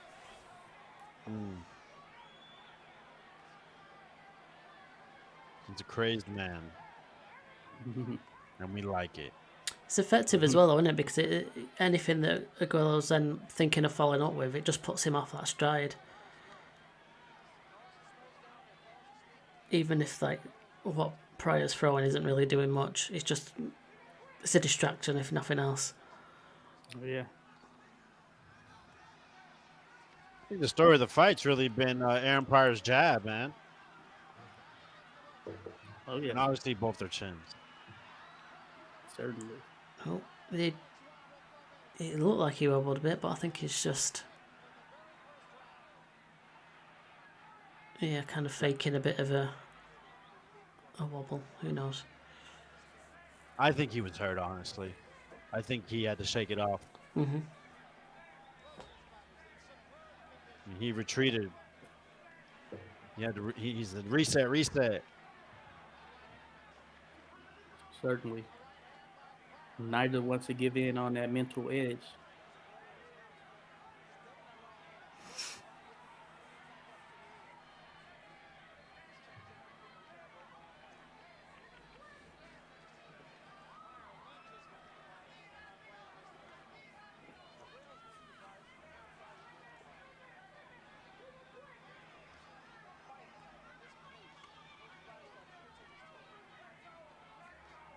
Gone back to more tactical. Who does this favour? It's got to be Pryor, hasn't it? Yeah, I mean, Still Pryor's jab. Yeah. Just and then his flurries. He's been doing a lot more flurries with the jab this round, so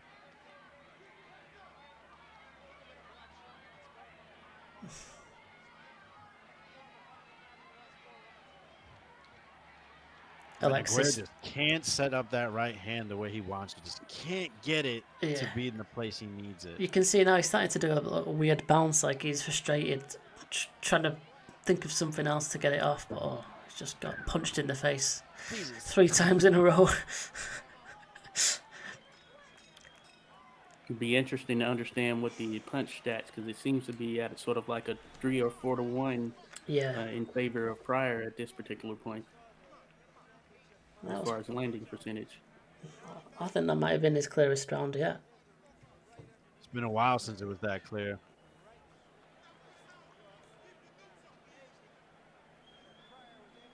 And that's all Arguello did that round, huh? Whoop. Look at that. How the hell did he do that? Right to the body and a right straight. Ugh. The balls to do that. Yeah.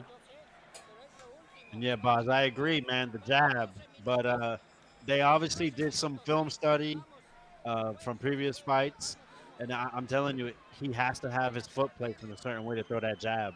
Without it, Arguello couldn't do it, and that's why you see, like I mentioned earlier, Pryor moving to that backhand instead of to the other side.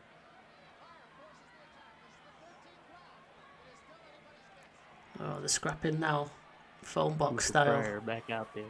It's like watching 2 teenagers just get it on in the middle school, just throwing hands.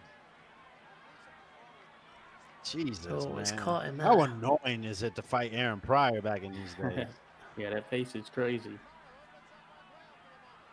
This is round 13, guys. Just look at this pace he's still going at. Relentless. Oh. Caught him. Oh. Damn, I'm trying to move out of punches. We've been all good on commentary. I was like, oh.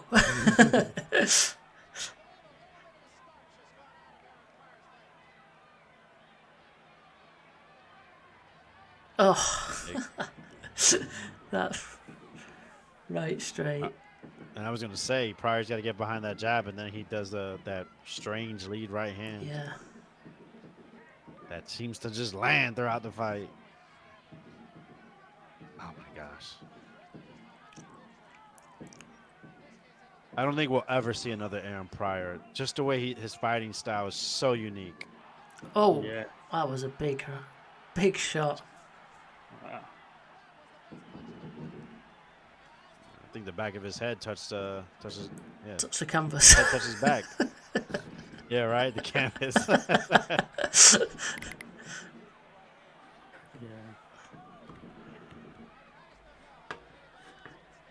Look, man. I mean, he showed maybe he was hurt for like a second, maybe. Yeah, he was back with his legs under him, wasn't he, immediately? Impressive. Well, yeah, the only fighter I think of who has had a similar intensity when he felt he was hurt or sort of backed into a corner was Manny Pacquiao at his peak, I would say. He was one of those fighters who once hit and it seemed as though he was hurt, he just want to fire back regardless of the situation. But certainly 2 different fighters, of course, stylistically. No, definitely, man. Manny Pacquiao, another guy with a great chin that no one ever talks about his chin. I mean, this guy went from light flyweight all the way to a fight at a catchweight at junior middleweight. And, we think of the one knockout by Juan Manuel Marquez. But other than that, I mean, you've never really seen him buzz. We've seen him get dropped by Marquez. That's it. Yeah. That was a decent round. I think those telling shots probably from Arguello might have won it for him. gonna go with Here that. we go, guys. The other bottle. That one. Ah, that's this. Yeah, okay.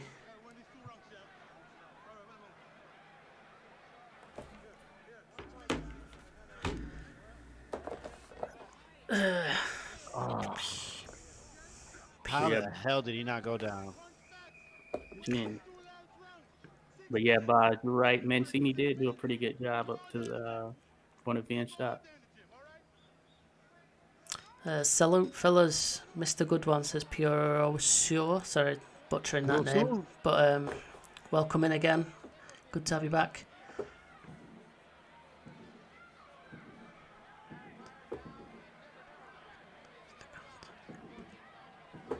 Yeah, after that big blow by Aguayo, man, Pryor just had like one little spurt towards the end, but other than that, looked like he definitely needed a rest and that break. Wow. What's the referee doing there?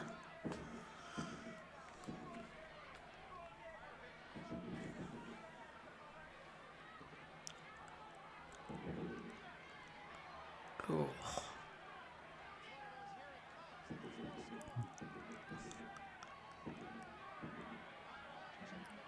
Oh my word. Oh shoot! Ooh.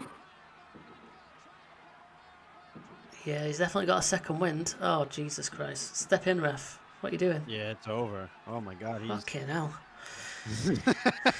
Wow. in Yeah, the left 80s, the man. referee no choice right there. It took about 5 clean shots too many there at least. They say it took 7 minutes to get Aguayo up after this. Wow.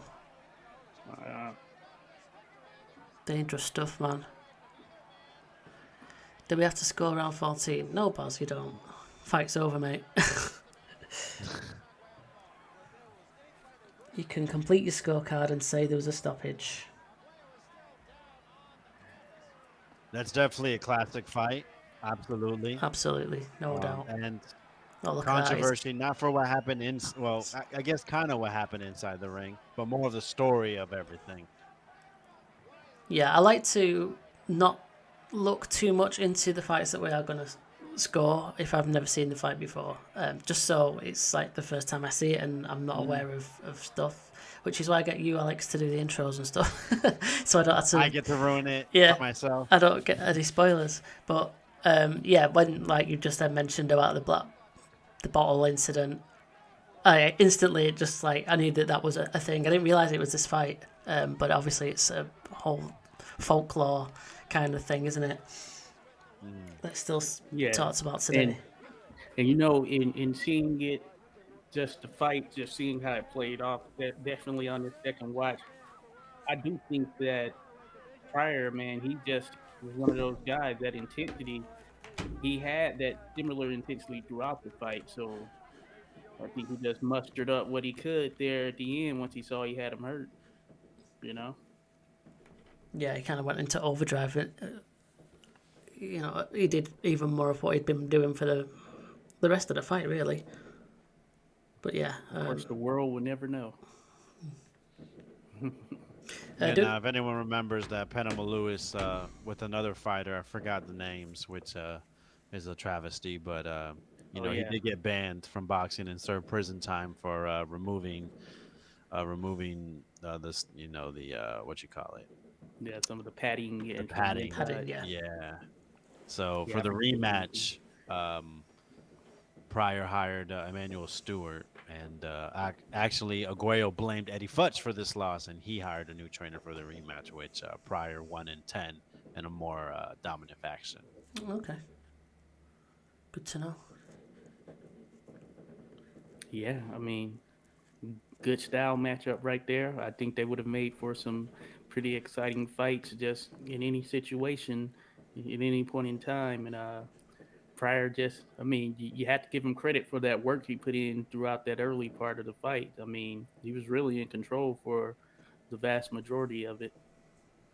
Yeah. Yeah, I'd go with that. He did seem more in control. There's talk there that the black belt will always be a point of debate, but Pride beating was without Panama in the rematch. So I guess it was a pretty conclusive victory both times. If there was any kind of rivalry, it was one-sided. Anyway, that was fun. I enjoyed that fight. It was good action. Interesting to watch. Not too difficult to score when I thought it might have been after that first round. But It's funny that you mentioned it. Actually, one ref had Arguello up 127-125. I think in total there was like 8 even rounds. Eight even rounds scored by the 3 judges. Wow, that must be a record. Or was it more of a thing back then of even rounds? Maybe it was. No, it was not. Was it it was not? the same No. thing as today. We do not like that here in America. Okay. But that's how competitive this fight was. I think Arguello was more of a media darling, so probably he had a little more, Bit a of little more favor. sway towards it. Yeah. Like I said, Aaron Pryor was a bad boy, kind of. Well, in the ring, I don't remember him anything outside the ring. Both of them had troubles at the end of their careers. Okay. With drugs and other things. Okay. Not very nice. Yeah. All right. Well, that was good. That was fun. I look forward to the next one in a couple of weeks. We will discuss that shortly, but what we'll do is we'll move on to upcoming fights that are happening in the next couple of weekends. There's not too much. There's quite a few fights, but there's nothing huge as such.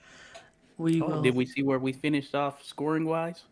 Oh shit! Yeah, let's have a look. Let's think about that. Yeah, where did we finish off? Let's have a look. Of course, I know my card is probably the most correct, but Yeah, of course. Maybe. Let me just check. No, yours is not correct. Because both of you got the same score, but different to looks like mine. me and Big Fish Vega. We know what we're doing. Yeah, okay. What a fight. So 126 to 121, that's what you two boys have got. Boz had the even round, so that gave the extra point to Pryor 127, 121. And I've got 127 to 120, so the widest, which is obviously the one that makes the most sense. You should remove the ability to score even rounds. No,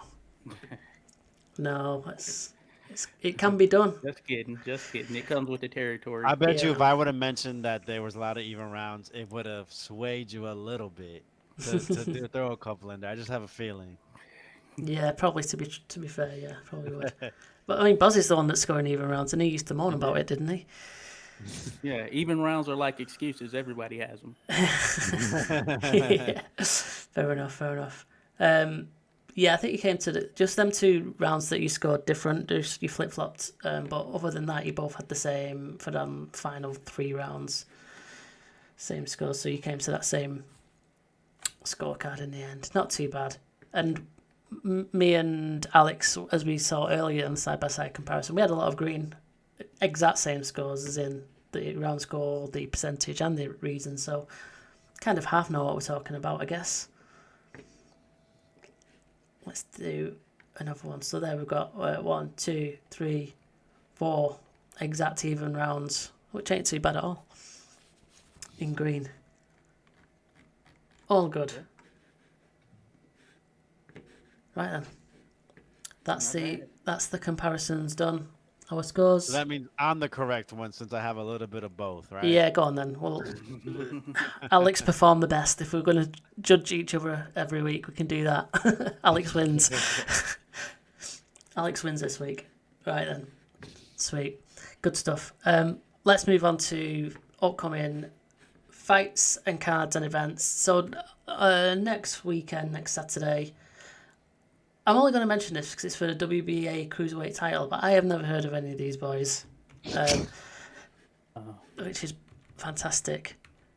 Let me find my window that I need to put this into. So we're in France, and it's Arsène Goulamirian against a Russian called Egorov, and it's for the WBA Super World Cruiserweight title that was once owned by Alexander Usyk. Mm-hmm. So what's your favourite Arsene fight, Alex?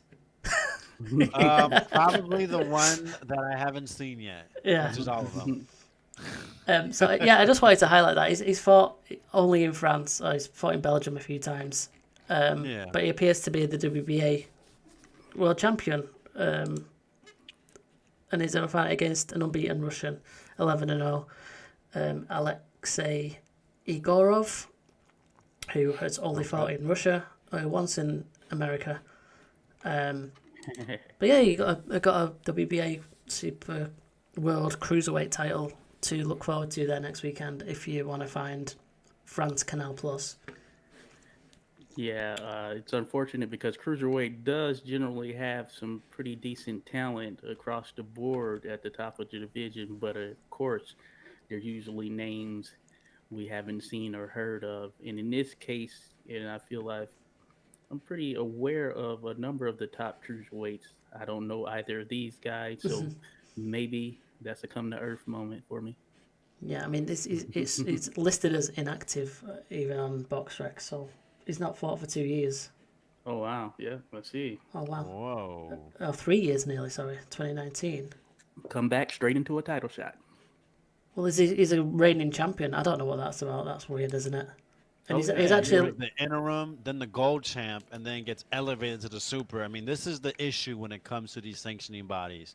You know, the rankings matter because we look at them and we know, okay, these are actual possible matchups. And then things like this happen. You know, Yeah. guys get to defend against people not not ranked. Guys get to keep their title without ever really defending it. And when they do defend it, they defend it against guys that just fight in Russia. We're just Russian amateurs. It's not like it's like a Lomachenko who was an Olympian or have anything to really go off of, any merit. And this is the thing that gets annoying with boxing right here. Yeah, certainly. and this is why I wanted to bring it up. You know, it's an absolute talking point. Sometimes refer to this list of champions on BoxRec, which is ridiculous in itself. Yeah. But you know, he is listed as the WBA Super World Champion, which is the gold standard, the top one, isn't it? Rather than just like a regular champion or whatever the other bullshit ones they come out with. But it is the one that Usyk was the holder of until I guess he moved up to heavyweight. He's not fought for nearly 3 years, but he's still recognised as that champion. And the other two are vacant. Or the other one's vacant, sorry. WBA Gold World title. What even is that? It's just means like number one contender, I'm assuming. And this Now, I'll give this guy a little bit of a pass. You know, 2020 was COVID. A lot of people were backtracked. He was ordered to fight the regular champion, which is like, why does that exist? But anyways, that they had a purse bid. Then the champion, what's his name? Arson. I'm sorry. The super champion. He had COVID. Then they were ordered again to fight earlier this year, and the guy gave up his title, and that's how this fight's happening. But still, I mean, you should be fighting regardless. Yeah, absolutely. Anyway, And Makabu is holding on to his belt, waiting for a Canelo fight. everyone from middleweight right up to cruiser waiting on that lottery, apart from Bivol and Beterbiev, hopefully. Okay. I wanted to just bring that one up because I thought it was quite funny. Anyway, next up, also on that same night, I believe. Let's just get that up straight away. Saturday, 19th of November, Jaime Munguia is back in action against the ranked number 69. He's Argentinian, so it'll be tough, but he's not got a very big knockout percentage. The 6th ranked middleweight Argentinian. In fact, I guess this is just an outing to stay busy for Jaime Munguia until he steps up into some kind of meaningful middleweight fight. So I think we've touched on it in the past before, but Josh, give us some thoughts. What do you want to see from Jaime Munguia? Well, we surely know there are certainly better stay busy fights that are probably out there. But that being said, I think that Munguia just needs to dispatch of this guy fairly quick and call out someone of significance. I don't want to hear, hey, I'm ready for anyone. I'm going to talk to my team. No, I want to hear him call out someone that he definitively wants to fight to try and unify some form of belt or something of that nature. And I think that will do more for him moving forward because when he started out, when he was at 154, I mean, he was just fighting at such a active pace that it was like, hey, this guy, he's eventually going to be a problem for a lot of these guys. And he looked as though he was just continually growing into himself. And I actually like the work that has been done with Eric Morales in his corner. That being said, I feel like the momentum that he had as one of those sort of young fighters who was on the outside looking in to get to the top dogs of the division. I feel like that has kind of shied away a bit, and I don't know if it's necessarily just him. Maybe it's a golden boy thing holding them back, and them having sort of their issues with Canelo and then Ryan Garcia, and they're looking to hold on to that sort of marquee star. But I don't think it's doing him many favors outside of Mexico, essentially, because that star has continued to burn, but it's more so at a sort of fickle, just a very faint burn at this particular point. And Hmm. he's going to need one of these big names or something of that nature, or at least uh, some of these top team guys to kind of help elevate him to that level. I think if he could get a guy like Arislandi Lara, which likely isn't going to happen, or if he can even get a Sergey Derevianchenko, I think that would help somewhat. But at this particular point, I don't know that there's even a clear path as far as what's next for Jaime Munguia. So Yeah, hopefully that changes at some point here in the future. yeah, yeah, definitely. He's one of them where he looks good and he's fun to watch. I think he's quite fun to watch. I'd really love to see him against Chris Eubank Jr. I think that Yeah. matching styles would be really good, really fun. Whether that is anywhere near achievable, I have no idea. Alex, have you got anything that you want to say that Josh didn't about Mungia? This matchup is absolutely disgusting. It's complete waste of everybody's time, money. It's not good for boxing. Once again, I just had a little spill on the WBA rankings, and now we have to deal with this complete nonsense. Typical Golden Boy bullshit. uh, you know. But this is what they do. They have these bullshit ass matchups. The dude's fighting. Got knocked out by Johnny Beck, and Johnny Beck's like 9 fight in the second round. If you watch the Showtime card with Morel, I think he's Polish, maybe Sarkisian, who just beat Gallimore. Not, got a unanimous decision over this guy. He's a prospect. You're Jaime Munguia, former WBO 154-pound champion with defenses that has been number one contender in WBO for probably years. Yeah. Um, we got excited with the Charlo negotiations, and uh, this is where we're at.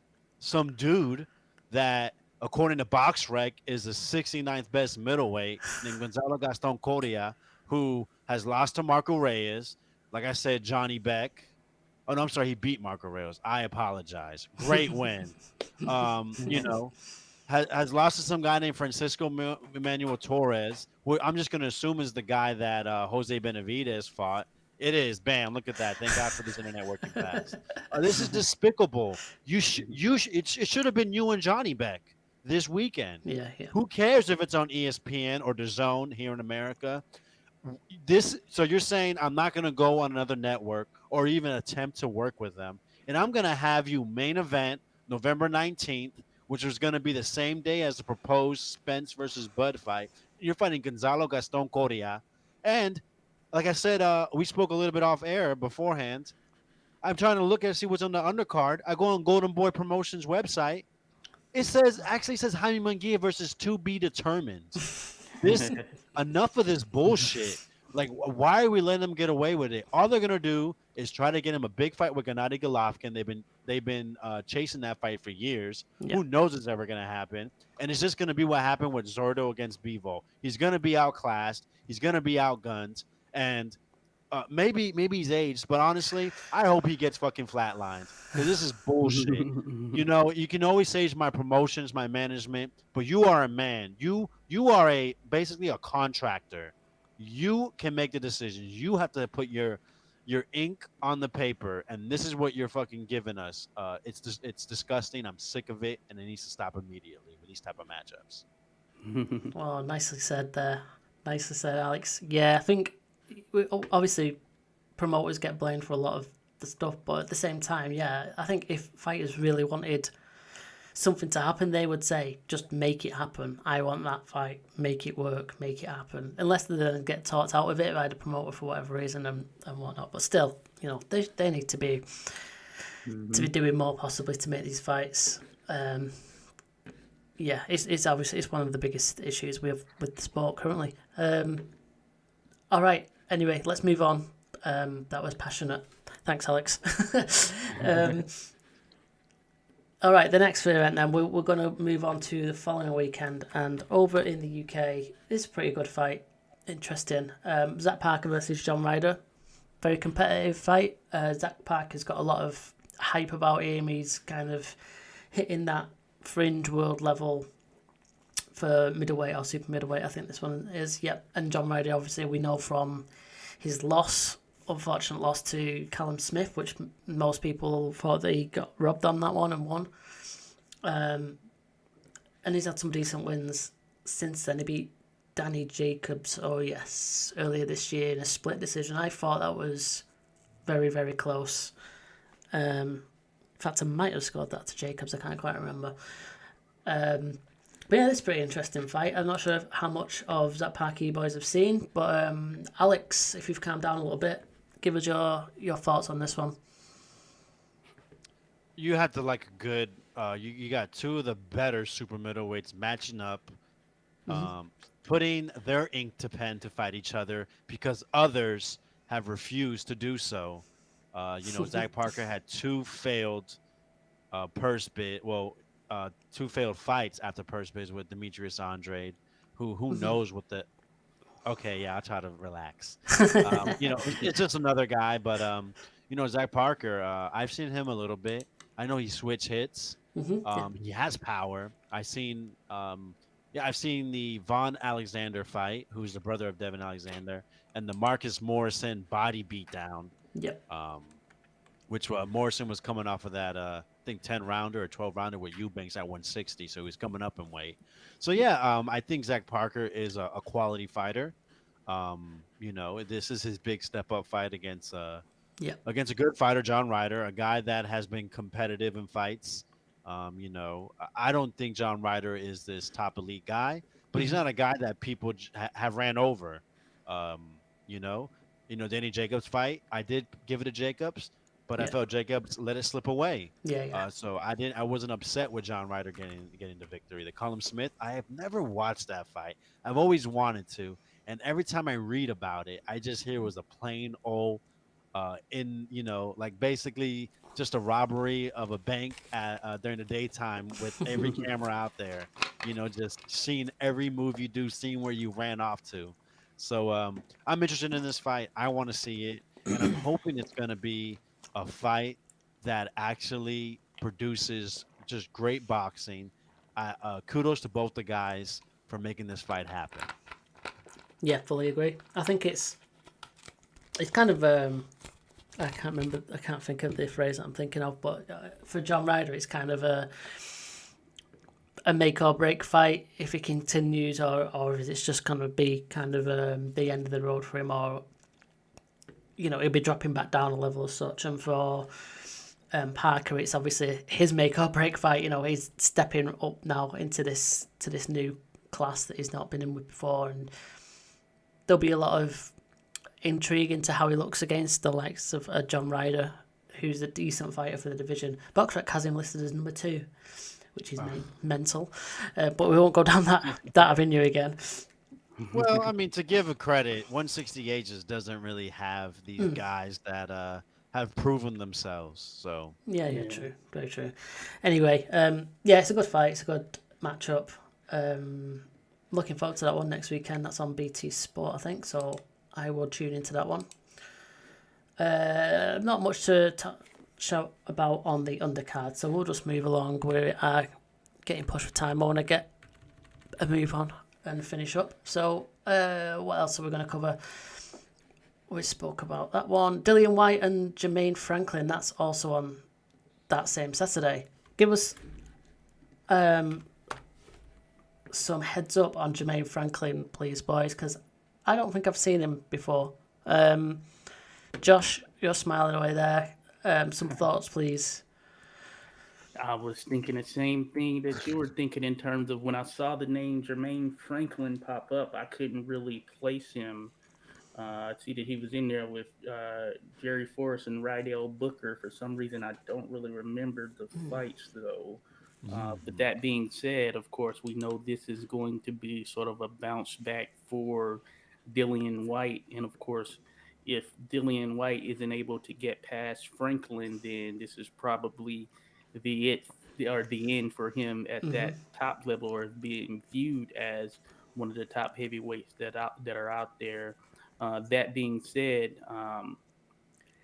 yeah, I'm looking forward to seeing what is going to actually happen in this contest, because I really don't have a understanding of what Franklin will be able to offer, and as far as Dillian White, he seemed to be focused in terms of the way he's speaking, or in the things that I've seen written on him.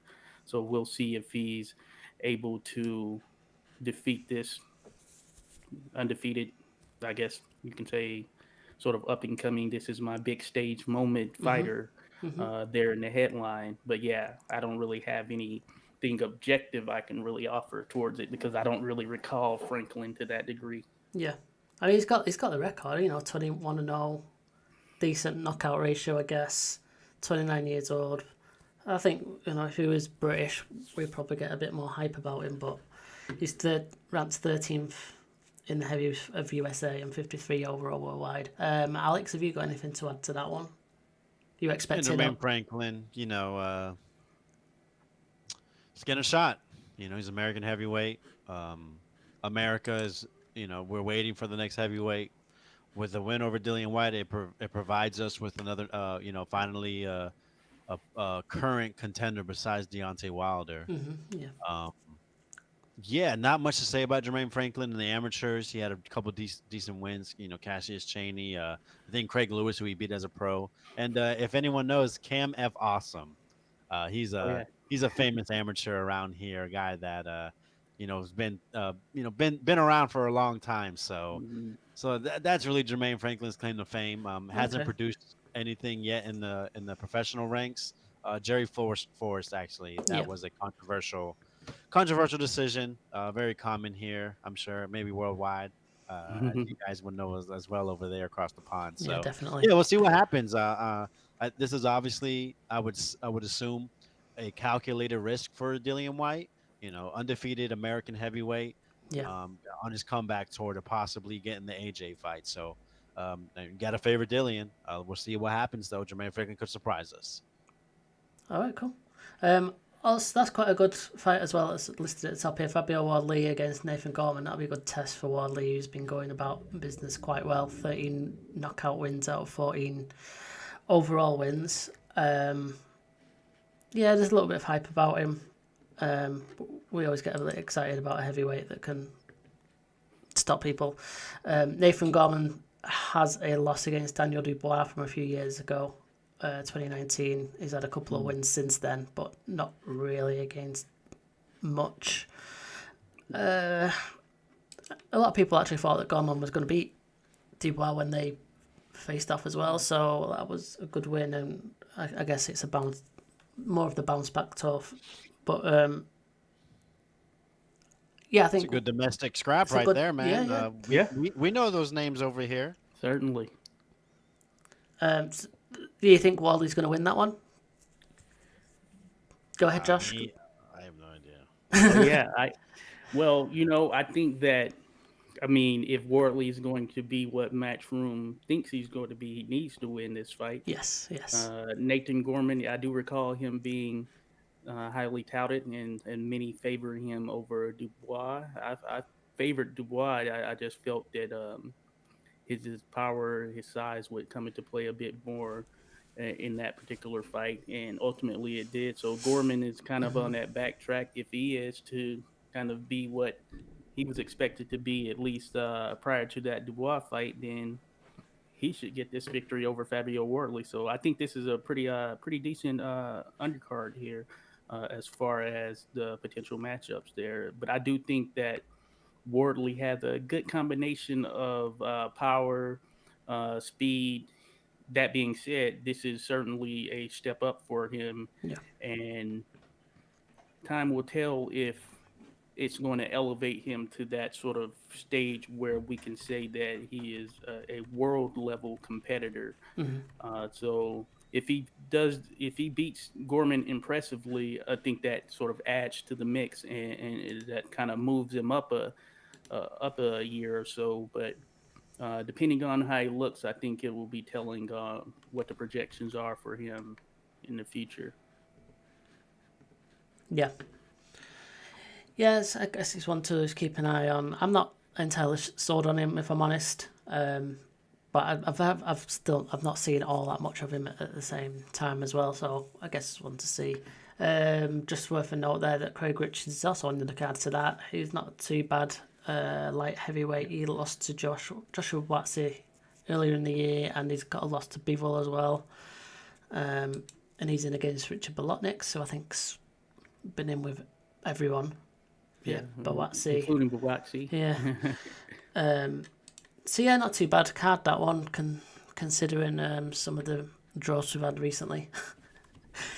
Let's move things along. This is a very good fight, at least, for that same Saturday night, the 26th of November. We will get through this, and then we'll bring the stream to an end. But Jose Zepeda versus Regis Prograis. Two great fighters. Alex, we'll throw it to you first here. Give us your thoughts on this fight. Two good fighters, I would say. Yeah.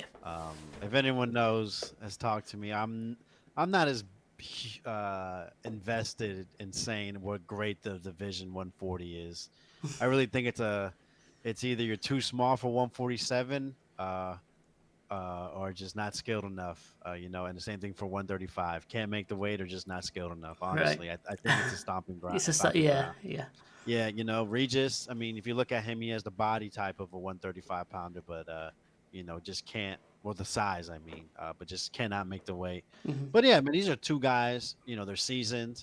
They've put in great efforts in fights. Cepeda's been competitive in every fight he's been in. Prograis, his one loss is to the 140 top fighter, Josh Taylor, and some people believe if that took place in the U.S., that decision would have went Prograis' way. I had him. So yeah, man, I had him winning. You had Prograis winning? Yeah, just think. I had the opposite. I had Taylor winning. Yeah, man. Maybe we can rewatch one of those. Rewatch that fight. Yeah, that'd be good. I only caught the middle of. Yeah. We'll go for that at some point. We'll see. Well, 140, man, it's just a lot of good guys. I mean, it is a cluster of good guys. I mean, Montana Love is a name thrown in there, and he's probably the 20th, the 15th best guy.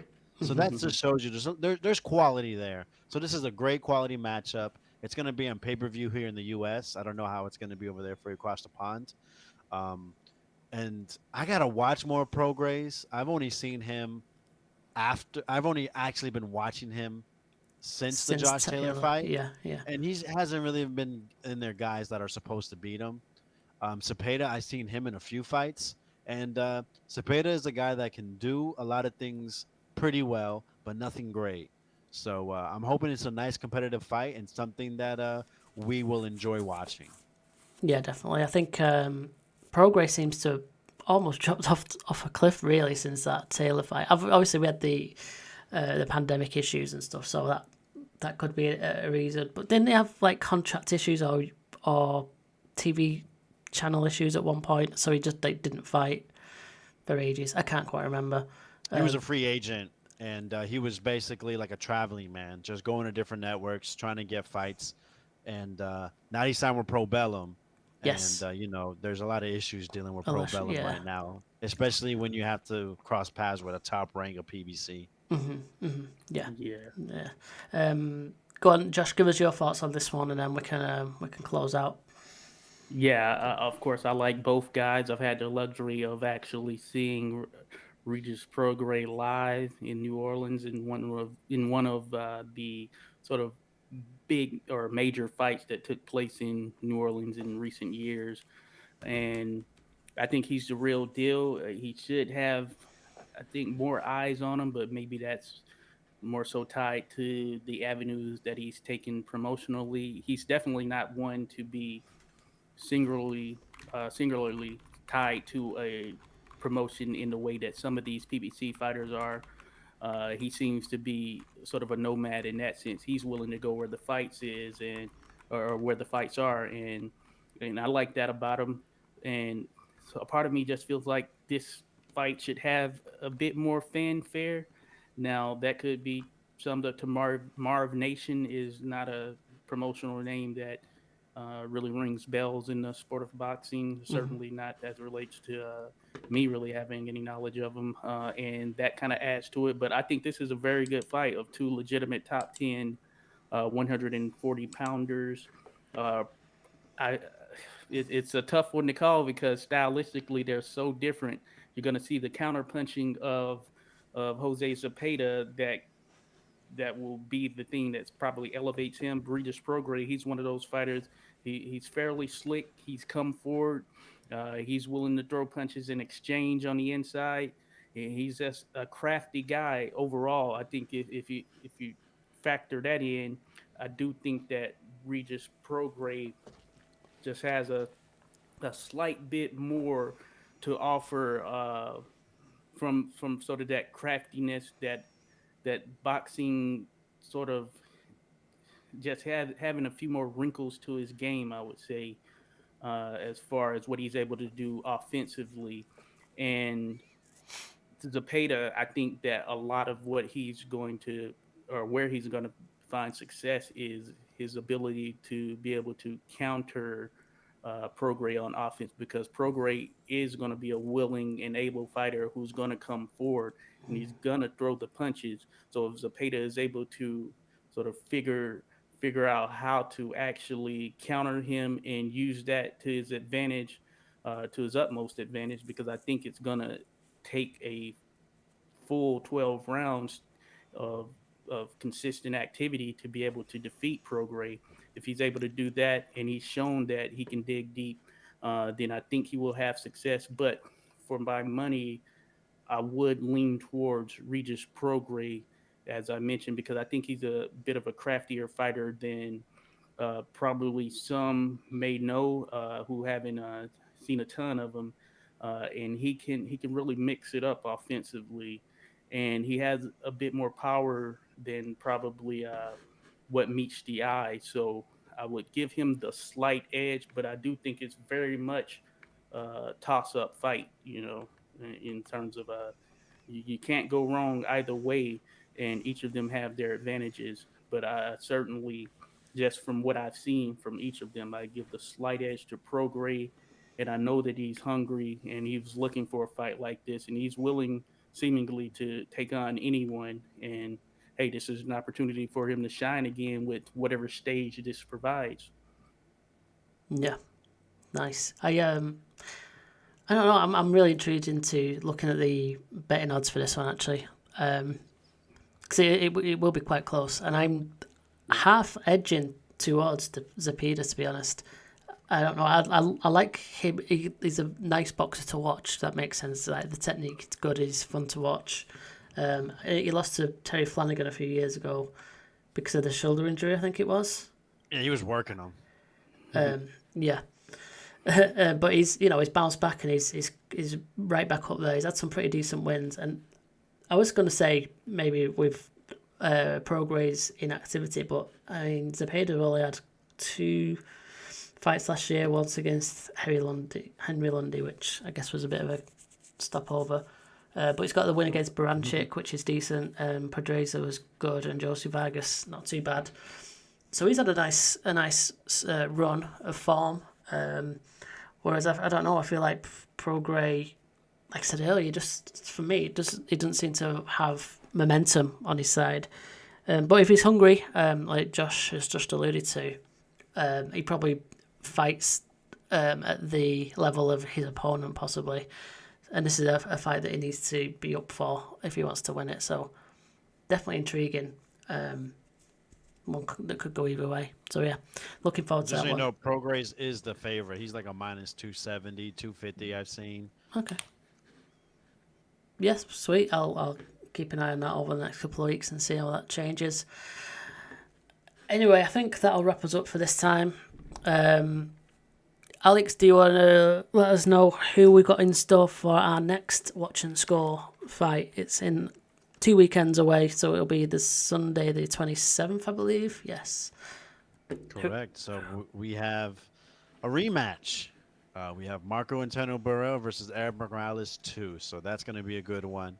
If you want to check out the first one, just look on the Fight Night scores. They did do a rescore of that.